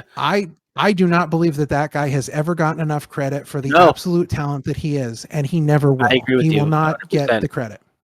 He was on I think one of my other lists, or maybe not a list, maybe I just mentioned it, but he was at one point on the list. But again, I chose the route of one per company, and Mhm. he's been pretty much in every company that I mentioned other than WCW.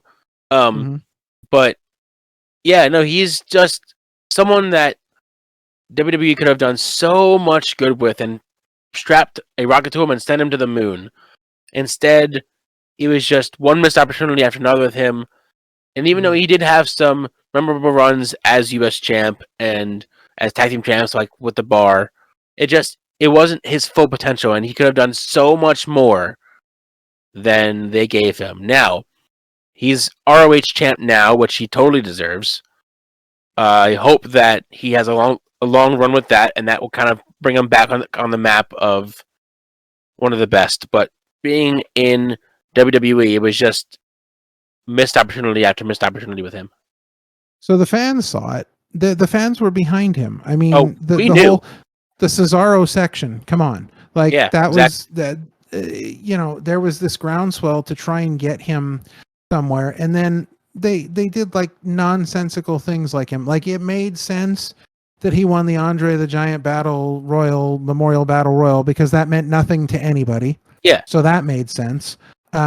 And it makes sense that he's Ring of Honor champion right now because I think if you look at the roster of Ring of Honor and you look at the Ring of Honor champions right now, I feel like Ring of Honor is currently the most underrated company of any of the major companies. And it makes sense that he's their champion because yeah, I feel like he's the most underrated guy. So I get why you didn't put him on your list. But for me, when I if I have to think of the word underrated and I have to come up with a visual that is what I see when I think of the word underrated, there's nothing to me that goes like the buck stops with Claudio. I yeah, think he is just I really think he is the best wrestler in the world. I think if you put him in the ring with anybody that someone will claim is the best wrestler in the world or wrestling fans claim is the best wrestler in the world, yeah, he will work just as hard as them, if not out wrestle them. He is that good. He does not ever get enough credit for mic work, character work, because if you look at some of his independent runs, you will see exactly what I'm talking about. He is a phenomenal talent, a phenomenal wrestling heel. I mean, this is a guy who every time he steps in that ring, you know he gets it. yeah. There's no question whatsoever that he just He gets it. is the guy. And he should he should have been winning the world title at WrestleMania. I'm Yep. sorry. He should have been doing that and it just did not happen. So he never hit the heights in WWE for whatever reason. They didn't see it in him. It is someday going to be their loss when they finally realize, we blew it with this guy. So for me, that was the very first name I wrote down, and that was literally number one from the beginning. There was never any question for me. All of the other names on my list were fighting for number two because that is and again, I look at guys like Drew Gulak, Yeah. same thing. But I feel like Claudio just had world champion written all over him, and someday they will realize that. Yeah. I 100% agree. All right, Another so missed we're opportunity. we're yeah, we're done with our underrated wrestlers. Now comes the exciting part, Yeah. maybe, because I'm sure We might fight today. we're gonna We rustle might some fight. feathers with this. Yeah, I we've already had a conversation previously before we got on the air, and you told me that there was one pick I was not going to like, and I know there's one pick you're not going to like. So, Yep. let's just start at the top and hit me with your number 5. Number 5 is just kind of a throwaway because I couldn't think of a full 5 that I truly believed. But this one I still do believe because I think they pushed her too hard and tried to make her a big deal. And instead, she was injuring every star that she ever faced, and that is Nia Jax. She Oh, claims that she's not like most girls, but she is. She injures most girls, actually. yeah, Um, that's pretty good. yeah, they overhyped her so much, and she's not good in the ring. She's very sloppy in the ring. He's not good on the mic. And they treated her as this big star, but she was not good. And she injured people more than she helped people. She injured a lot of different wrestlers in the ring. And I mean, I'll admit, if it wasn't for the one injury, who knows if we would have still gotten the man. But other than that instance, she injured a lot of wrestlers in the ring. Yeah. I feel bad when we have to do some of these lists. Like, I feel bad for this one because, like, I get it. She is like the absolute nicest person. Like, she is. I've met her before, and she is just super nice. But you can't overlook the facts. No, like, yeah, it's just it's not good. Not good. No. That's yeah. There's this whole sort of class of wrestlers that I could kind of group her in that are basically all of the same sort of the same sort of situation. They're all sort of these, like big, they're billed as like these big monstrous tough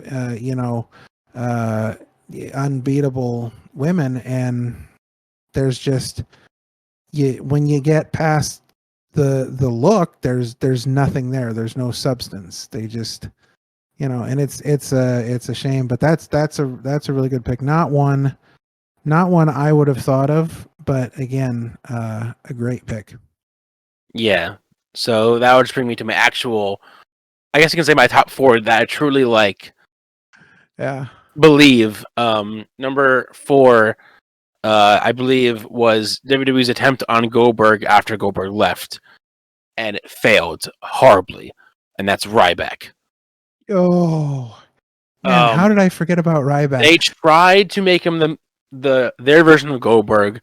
It backfired terribly. He wasn't good in the ring. He, like Nia Jax, injured a lot of wrestlers more than he helped a lot of wrestlers.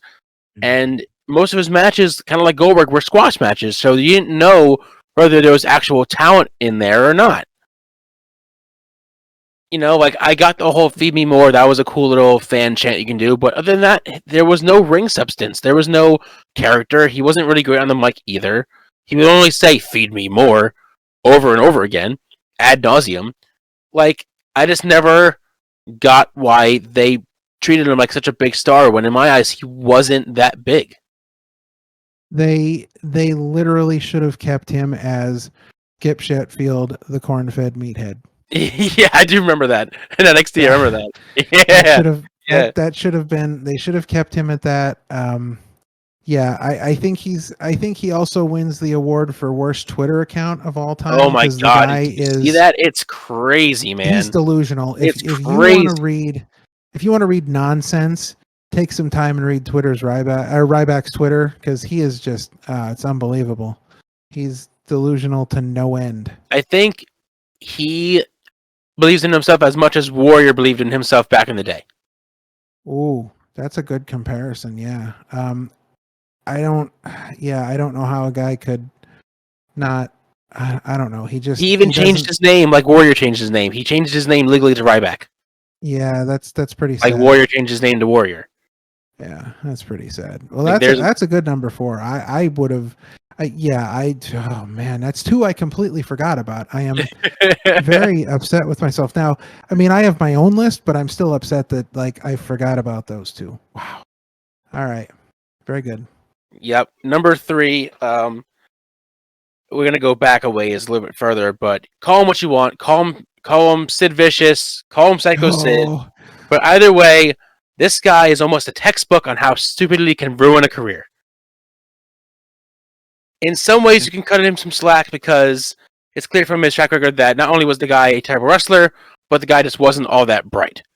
If you go watch his promos on YouTube, you'll see what I mean. Yeah. Like, he just didn't have it, and he was a big guy, yes, but he had no charisma, no wrestling at all. Like, he just didn't have it. Even when he was in WCW, it was the same thing. He just didn't have it. He couldn't wrestle. He couldn't do promos. Like, he was just not good. But they tried to make him this big star. But yeah, it just didn't work. No, Just didn't there work. there was nothing there. If Kevin Nash is big sexy, Sid Vicious is big goofy. Like Yeah. there's Yeah. there's just I don't know, man. This guy is just yeah. I mean, why anybody would put him in front of a microphone ever? I don't understand. But yeah, I mean, he was just a big muscular looking dude. So He like, was a hey, big let's dude, but with no substance. no, No definitely not. substance. Let's no. I honestly can't. I, and this is hard because I mean, I honestly can't think of a single thing he's ever done in his wrestling career that I even care about.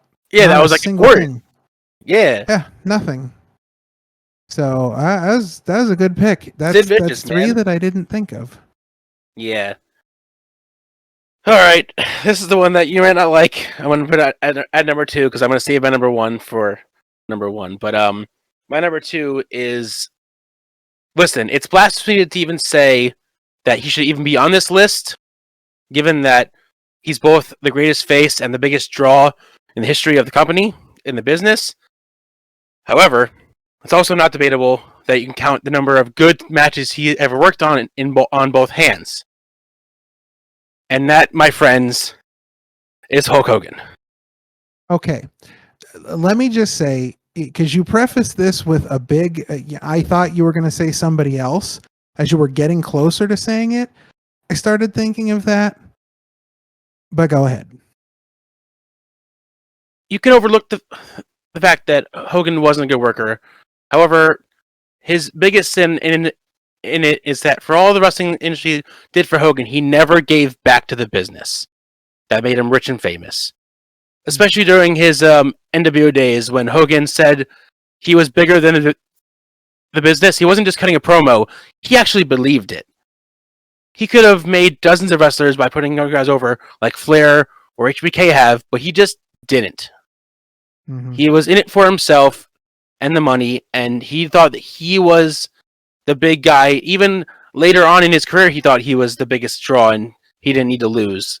It's just his matches weren't all that great to me. Like, I get what he did for the business and how he changed the business and greatest face in the 80s and how he changed it, but just I can't count on my finger any good matches that he's actually had. Mm-hmm. And it's just, I get why he's a good history for the business, but overall he's just not that good. I think Yeah. that's why I think he's overrated.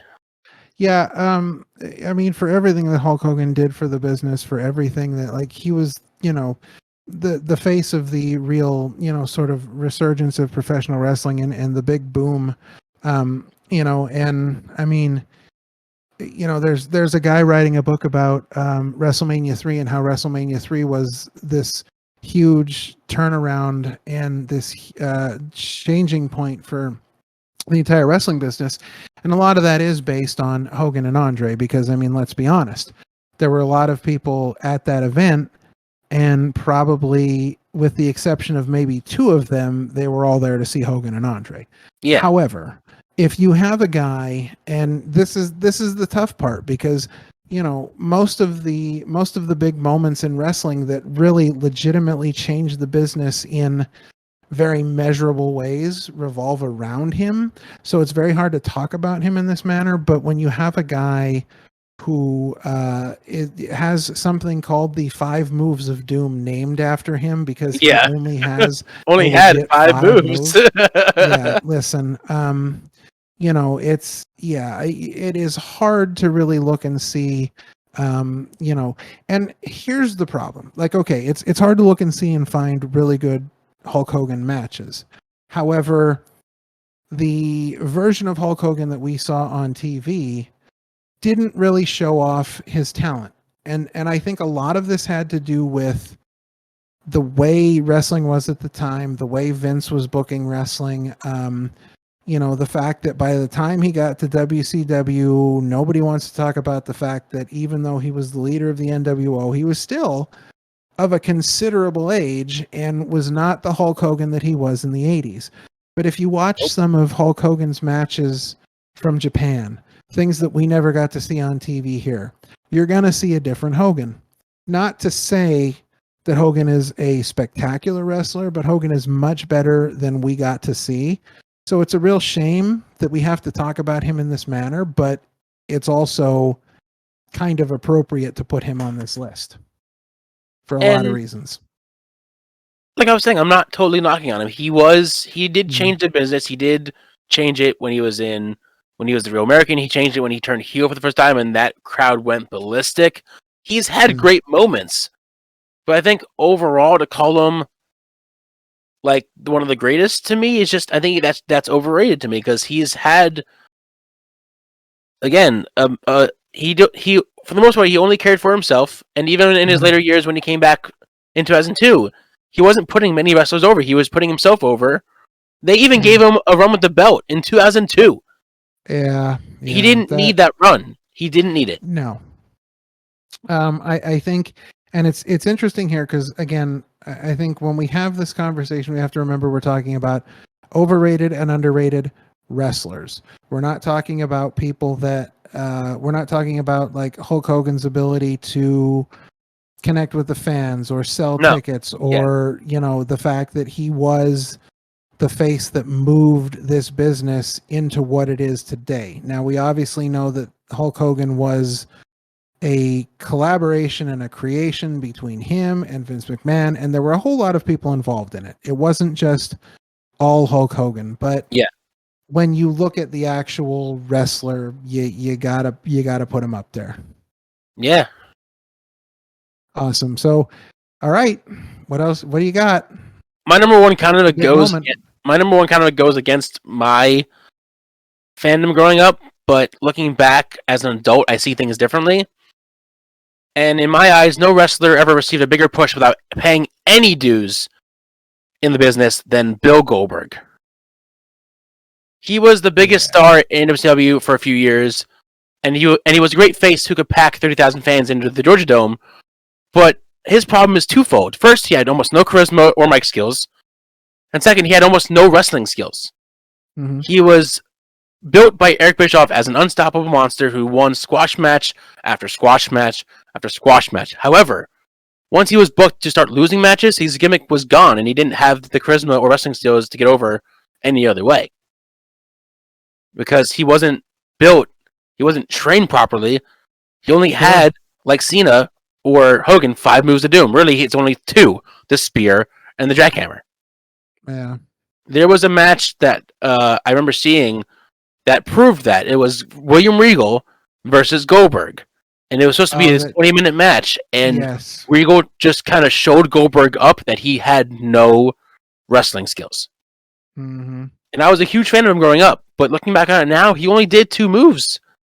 Yeah. And even in his career the last few years, it's just been the same thing. 2 moves and he's out. Like, that's what he's known for. He's not a wrestler. Yeah, I don't understand how past the initial WCW run, I don't understand how WWE ever used him and gave him titles, and I don't understand that at all. I know he's like been a big draw on the Saudi shows, and I don't understand that either because I don't see what they see in him. Nostalgia. Goldberg's not a wrestler. He never was. He never will be. I mean, he's in the world of professional wrestling. He's more a sports entertainer than anybody. Like that's because I don't think you can really call him a wrestler. However, this is a situation where I think that you can throw the blame around to a lot of places. And like you said, never properly trained. I don't think he was ever designed to be anything more than what he was. And again, you talked about the nostalgia factor. I think that's really it for him because I've heard interviews with him. I've heard him talk. Nice guy. No problems with him personally whatsoever. But I don't think that he was ever designed to be more than he ended up being. And I think when they tried to make him more than that, especially with a lot of his WWE runs, when they tried to make him more than just, this unbeatable monster. I mean, the biggest mistake they ever made was letting him talk on the mic. Yeah. because he should have just been this unstoppable monster rolling over people. He never should have talked on the mic Nope. ever. No voice. Big, huge nothing. mistake. Yeah. A lot of people have admitted that there was a huge mistake with his character. But yeah, I mean, he was only ever really designed to be one thing, and trying to make him anything else, you know, it's like they were WWE was like William Regal all over again, exposing exactly what, how little Goldberg really had in way of talent as a wrestler. Yeah. It's just, again, great guy. Seems like a great guy. Like, I have nothing against him personally. Just, and it was also the way that he lost his streak too. He lost it to a cattle prod by Scott Hall. So, like, how you build up this big 173-0 streak only to have him lose by shenanigans? A lot of shenanigans. Like, the whole match was just shenanigans. Yeah, exactly. It was just a mess. If I hear shenanigans one more time, you had everybody interfering in the match. You had Scott Hall with the cattle prod, then Nash with the big jackknife, and then I think that was also a ruse because that was only to have Hogan beat Nash with the finger poke of doom like a month later. Yeah. So like it was like, so what was the point of losing the streak over that? Like, I think it was just he wasn't trained, bad booking. I mean, like, it was just a bunch of stuff. And again, you can place the blame on a lot of different people. Yeah. But at the end of the day, I think Goldberg is overrated. He's not this great wrestler that everyone claims he is or was. Yeah. He was known for 2 moves, and that was it. He was a squash wrestler, and that was all that he was known for. Which, good for him, but that doesn't make you a great wrestler. I totally agree. All right, so as I mentioned before, I have honorable mentions, and yay. Now that I think about it, you're not going to like my honorable mention, and you're probably not going to like my first 2 picks. Okay. So listen, let's just rip the Band-Aid off. Rip the Band-Aid off. My honorable mention is the second city savior himself, CM Punk. Okay. If you said Kane, I was afraid I was going to get really upset. No, so here's my thing about CM Punk. So CM Punk might be, I mean, he's probably top 3 greatest of all time on the mic. He has proven time and time again that there are maybe a handful, if that, guys that can really compete with him on the mic. There's no question about that. And that's what keeps him off my top 5, and that's what puts him in the honorable mention spot. Because honestly, for me, CM Punk as a wrestler doesn't do much for me. I don't really... I'm not a big fan of him as a wrestler. I don't think he's up to snuff. I don't want to get into a huge long conversation about him because I have an actual top 5, but I just for me the real draw for CM Punk is his work on the mic, his work in storylines, because I feel like, I feel like what he does when it comes to storylines and character development and just, building feuds, I think is fantastic. And I don't necessarily think that CM Punk is terrible, because I mean, if you look at the Summer of Punk, like if you look at some of the matches he's had with Samoa Joe and Ring of Honor, there are flashes of greatness with him, but for me overall, a lot of CM Punk as a wrestler just doesn't hit. And again, this is my personal opinion, not that I think that everybody's going to think this as well, but the fact that he is so phenomenally good on the mic kept him off my top 5, but I had to put him on as an honorable mention. All right. It's a personal thing for me. He doesn't hit for me. I understand why he does hit for people, and I understand that, like, I mean, he's a polarizing talent. People want to see him. I mean, honestly, there's very few pops I've ever heard louder than the first time he showed up on AEW in Chicago. Like, that's just, I mean, that's probably one of the, that's got to be top 5 pops of all time in the history of professional wrestling. People went nuts for that because it was the hugest moment. People were so excited to see him back after everything that had happened. 7 long years, man. 7 long years. Yeah. The fact that he even came back at all, Yeah. After how long WWE had tried to get him to come back, and he consistently said no. They just could Yeah. never come up with, a situation that was right. And, Tony Khan and AEW hit it out of the park. Yeah. And it's been great for them. So, I'm excited to see what he does when Collision rolls around. I'm Yeah. excited to see because I hear a lot of stories about how he's going to be very involved in the creative of Collision. So I'm just excited to see what they do. Cause I think there is still a lot there, but again, just doesn't hit for me. All right. So moving on to my number Number 5. Oh, yeah. So this one's really hard because, like, again, I have to preface this with this is my personal opinion, Of course. but I honestly, Hence the for name. my number 5, I put the Tribal Chief Roman Reigns. Yeah. I think that Yep. people continuously overlook that he's like a move or two away from 5 moves of doom. Yeah. Always has been. I mean, as much as I'll give him props for this recent reign, because I think it's unprecedented that in the modern era we have a champ who has gone over 1,000 days. Sure. And more power to him that he's able to reinvent himself into this character that people actually love to hate or hate to love. But at the same time, wrestling wise, he only has 3 or 4 moves. He doesn't have a big arsenal. He has his punches. He has the Superman punch, the spear, the guillotine, which is a newer one. But like he only has those couple moves. Otherwise, he has that weird running drop kick he does from outside. yeah, he has the drive by, as he calls it. Yeah. Yeah, listen, what he's been able to do during this championship run is crazy. Like you said, who would have ever thought we'd be seeing this in our lifetime? And the Bloodline storyline is honestly, in the modern day of professional wrestling, it's the greatest storyline. It may be one of the greatest storylines of all time. It really is. And he's the main focal point of it. I get that.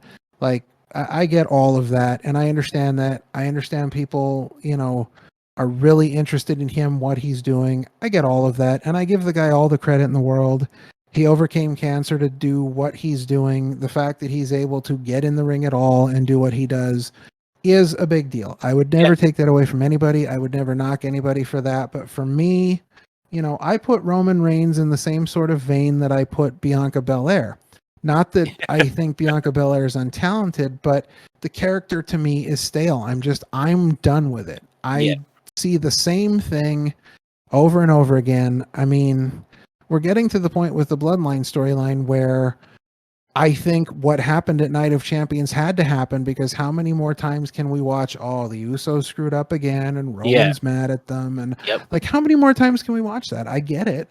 Like, I understand that they're like, but you got to a point where we had to take it in that direction. So yeah, for me, I put Roman Reigns at number 5, and oddly enough, relating directly to that, at number 4, I put Jimmy and Jey Uso. I had to rank them together because I can't ever see them being apart. But I'm not a big fan of the Usos. I know everybody under the sun thinks they're like possibly the greatest tag team of all time, greatest tag team of the modern era, longest reigning, whatever, whatever they've done in their careers. I have just from day one Us, never been a fan. So you were a fan of the Usos back when they were doing their like big mantra entrance, because I did love that. Nope, I didn't like. Nope. Well, no. Okay, so I liked what they were doing as far as their entrance. I felt that they had like a look and a vibe to them, which they kind of got away from. Like they started doing like the Uso Penitentiary and like whatever. I get all of that. I get that they're like trying to do their thing and whatever. I mean, the entrance was different. The entrance was unique, whatever. I get all of that. And I liked all of that stuff. I have just honestly never been a fan of their in-ring work. I have always found them to be boring. I feel like, here's a good question. And this is going to make people think, especially like, let's take the Young Bucks, for example, and let's go back to the Young Bucks indie run before AEW ever happened. what what was the term that was used for the Young Bucks? The super kick party? Super Kick Party. Yep, Because I can see that. The Usos how many abused times that. yes, how Yeah. many times can we say, oh, the Young Bucks do the super kick way too much? But we don't say that about the Usos Yeah, they because do it a lot. they're the Usos, you know. Now, of course, they just hit, you know, the most famous super kick probably in the history of wrestling Yeah, on Roman Reigns, but like, I don't know, for me, the Usos just never connected, and I always felt so many people thought they were so good, and I just never got it. It was the Usos were I'm never one of for those me. people. I'm not mad at you. This one I'm not mad about, but I am one of those people that I've always been a Usos fan since the beginning. I was Hmm. upset when they went from the mantra to the day one Hmm. because I loved the mantra. I thought it was cool, different, Yeah. like you said, and it got the fans involved with their Hmm. entrance too by Sure. chanting "ooh so" and then the pyro. It was Yeah. different. It was unique for the team. I think Hmm. I will agree with you that I think once they went to day one, they kind of just lost all their luster a little bit because it was just stale because they were just being heels, but there was no Yeah. like pizzazz to the heels. I just, like I said, for me, I've just never connected with the Usos as far as in ring work goes. I think the stuff that they're doing now with the bloodline clearly just overshadows everything, but I'm just not a big fan of their in ring work. All right. All right. So moving on, that would bring me up to my number three. And this is a guy that, again, you know, when we talk about important moments in professional wrestling, this guy's got one of the biggest ones. But again, like, I want to say I never understood why anybody thought this guy was anything special. I never understood why anybody thought this guy was talented in the very least, because I think when you talk about five moves of doom, this is another guy that we kind of overlook when we're talking about like who's got like next to no moves. And you know, he was really just a look. I'm firmly implanted in the fact that there was nothing else about this guy that ever did anything for anybody with the exception of his looks, and that would be the total package Lex Luger. Yeah, he had the look, he had the physique, but he was a textbook case of how just not giving a crap about the business can not only not ruin your career, but how your career can thrive and prosper from acting the same way. Yeah, yeah. You know, here's a guy that WCW was so excited to get on the very first Monday Nitro, and just absolutely nothing from him whatsoever. You know, they gave him some huge pushes in WWE, both as a heel and as a face. I mean, you know, it's pretty bad when they have you defeat the world champion by count out and everybody comes running down to the ring and celebrates like, you know, you just defeated Hulk Hogan at WrestleMania. They gave Like, him the Hogan treatment, and they were gonna give him a bus. You remember that? oh, listen, I remember The bus tour. yeah, so listen, um I remember years ago when the Lex Express thing was going on, and he was like, you know, they're showing all these videos of him touring the country and stuff. So there was somebody that had in my local town that was running for a political office, and they were driving around with a bus, and they were going door to door, and handing out stuff at the doors and asking for your vote, and then they'd go get back on the bus. So they came up to my door and they knocked on the door and opened the door, and they're like, "Hi, I'm so and so, and I'd love for you to vote for me for this office." And they hand me something, and I looked out the door and I looked at the bus driving down the street. I'm like, "Wait a minute, is that the Lex Express?" Yeah, And they looked at me like I was crazy, and I just shut the door and went back in. yeah. Seriously, I mean, you know, they built this whole thing about him, you know, body slamming Yokozuna on what, the USS Constitution, and like, I don't know, that, like, it was all nonsense, because there was just nothing there. If he had committed himself as much to wrestling as he did to steroids, his partying, and weightlifting, despite his in-ring limitations, he might have been considered a legend in the sport. Yeah. But Just all of that stuff took over the care of actually being in the ring, and sure. that was his downfall. Yeah. So my number two is very related to that, and my number two is only because I tried to find somebody with less talent than Lex Luger. Less talent, okay. And the person I found was the Ultimate Warrior. I was gonna say that was gonna be on my list, but I was such a fan of his growing up that I couldn't. It would be doing my childhood a disservice putting him on my list, because growing up I was a Warrior fan. I knew because then I was a kid. I knew nothing about the sport. I knew nothing about being talented. I was just Warrior was my guy. He was Sure, just. I loved his look. I loved his yeah. his craziness. I just I love that he would run to the ring before even getting into the ring, and he wouldn't be gassed. That always impressed me. It was just I know he wasn't good in the ring, but I couldn't take myself to put him on my list. But I'm glad that you did, because he wasn't very good in the ring, and he would fight for more because he thought he was bigger than what he actually was. Yeah, I feel bad, because and I have to say this, I just have to throw it out there. So, back in the day, WWE did the whole self-destruction of the Ultimate Warrior DVD. Yeah, that was messed up. I have the DVD. I watched it. I mean, yeah. Why go out of your way to bury a guy like that? But at the same time, so many people said so many things that were true in that DVD. They weren't wrong. It was just like it was mean spirited. It wasn't bullying him to bully him. It was like that wasn't right.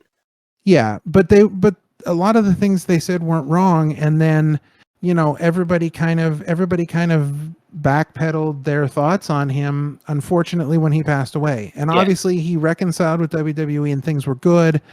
The Hall of Fame, all that stuff, everything was great. But I don't think that takes away from the fact that, he was just not a good wrestler. And I don't think that like his Hall of Fame induction was unworthy.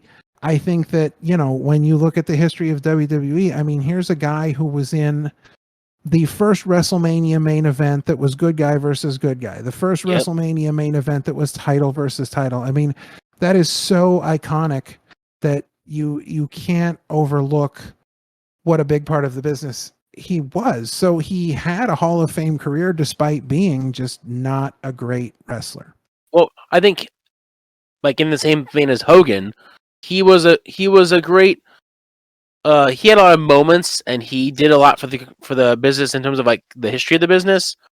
But when it came down to putting others over and doing more to give back, he didn't do any of that. He thought that he was the primetime player and deserved as such.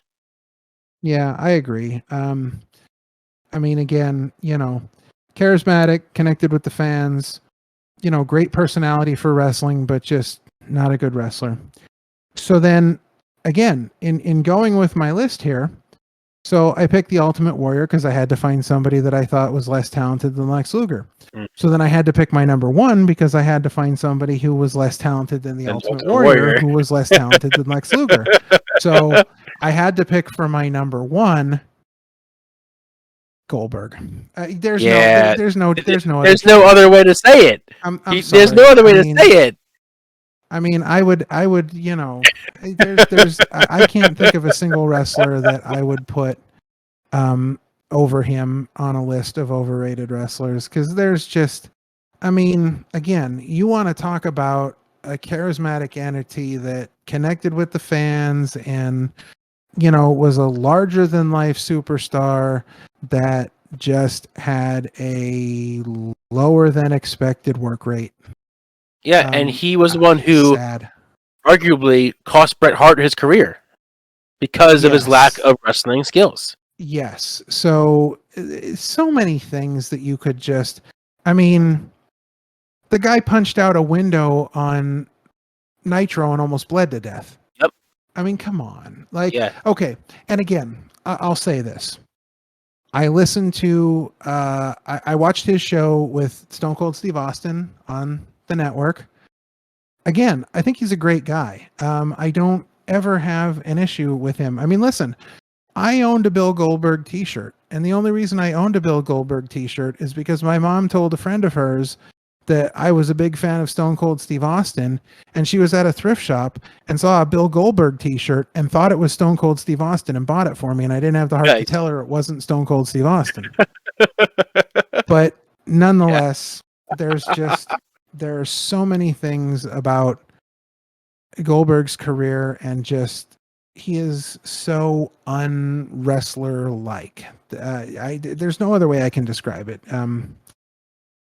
I mean, even his streak. Like, if you look at Jay Cargill's streak, that's legit. She legit had 60 matches to defend her belt. They say Goldberg had 173 matches, which for the time they didn't have house shows, so that was so embellished for Goldberg. Yeah. They didn't have enough shows to warrant that many wins. Oh, and they would make up stuff too. They would talk about like, oh, over the weekend, Bill Goldberg, won a match in, Flagstaff, Arizona, and then everybody's like, well, we can't prove that he didn't. Yeah, exactly. It was just like, yeah, he's won 100 matches. How do you know that he hasn't won 100 matches? Where's the proof? It's like, you show us the proof. You'd have Mean Gene telling everybody, call me on the WCW hotline and I'll tell you about Goldberg's 2 wins that you didn't see on TV. Yep. Buy some Mean Gene burgers. I don't know what he was. I get his purpose in the business, and I get what he meant for the business. Because again, him, like Hogan and like Warrior, has memorable matches and memorable things that have happened in his career, and I won't deny him that. Sure. But in terms of in-ring ability, overrated. Yeah. Well, we've hit our underrated list. We've hit our overrated list. No one's fought yet. What's that? No one's fought yet. Yeah. So I mean, it's another great show. We are just trucking along. Again, we want to thank all our listeners out there. We are currently up over 100 listens, which is phenomenal because this has been all an organic rise for us right now. We're just so thankful for all our listeners out there, and we hope you continue to enjoy what we're doing, because we love talking about wrestling, but we love sharing that opinion with everybody out there who's listening. And thanks for all the feedback. Again, make sure you rate, review, and like us everywhere you get your podcasts. It has just been a great ride for us so far, and I can't wait to keep going. Of course. We got some big surprises coming soon.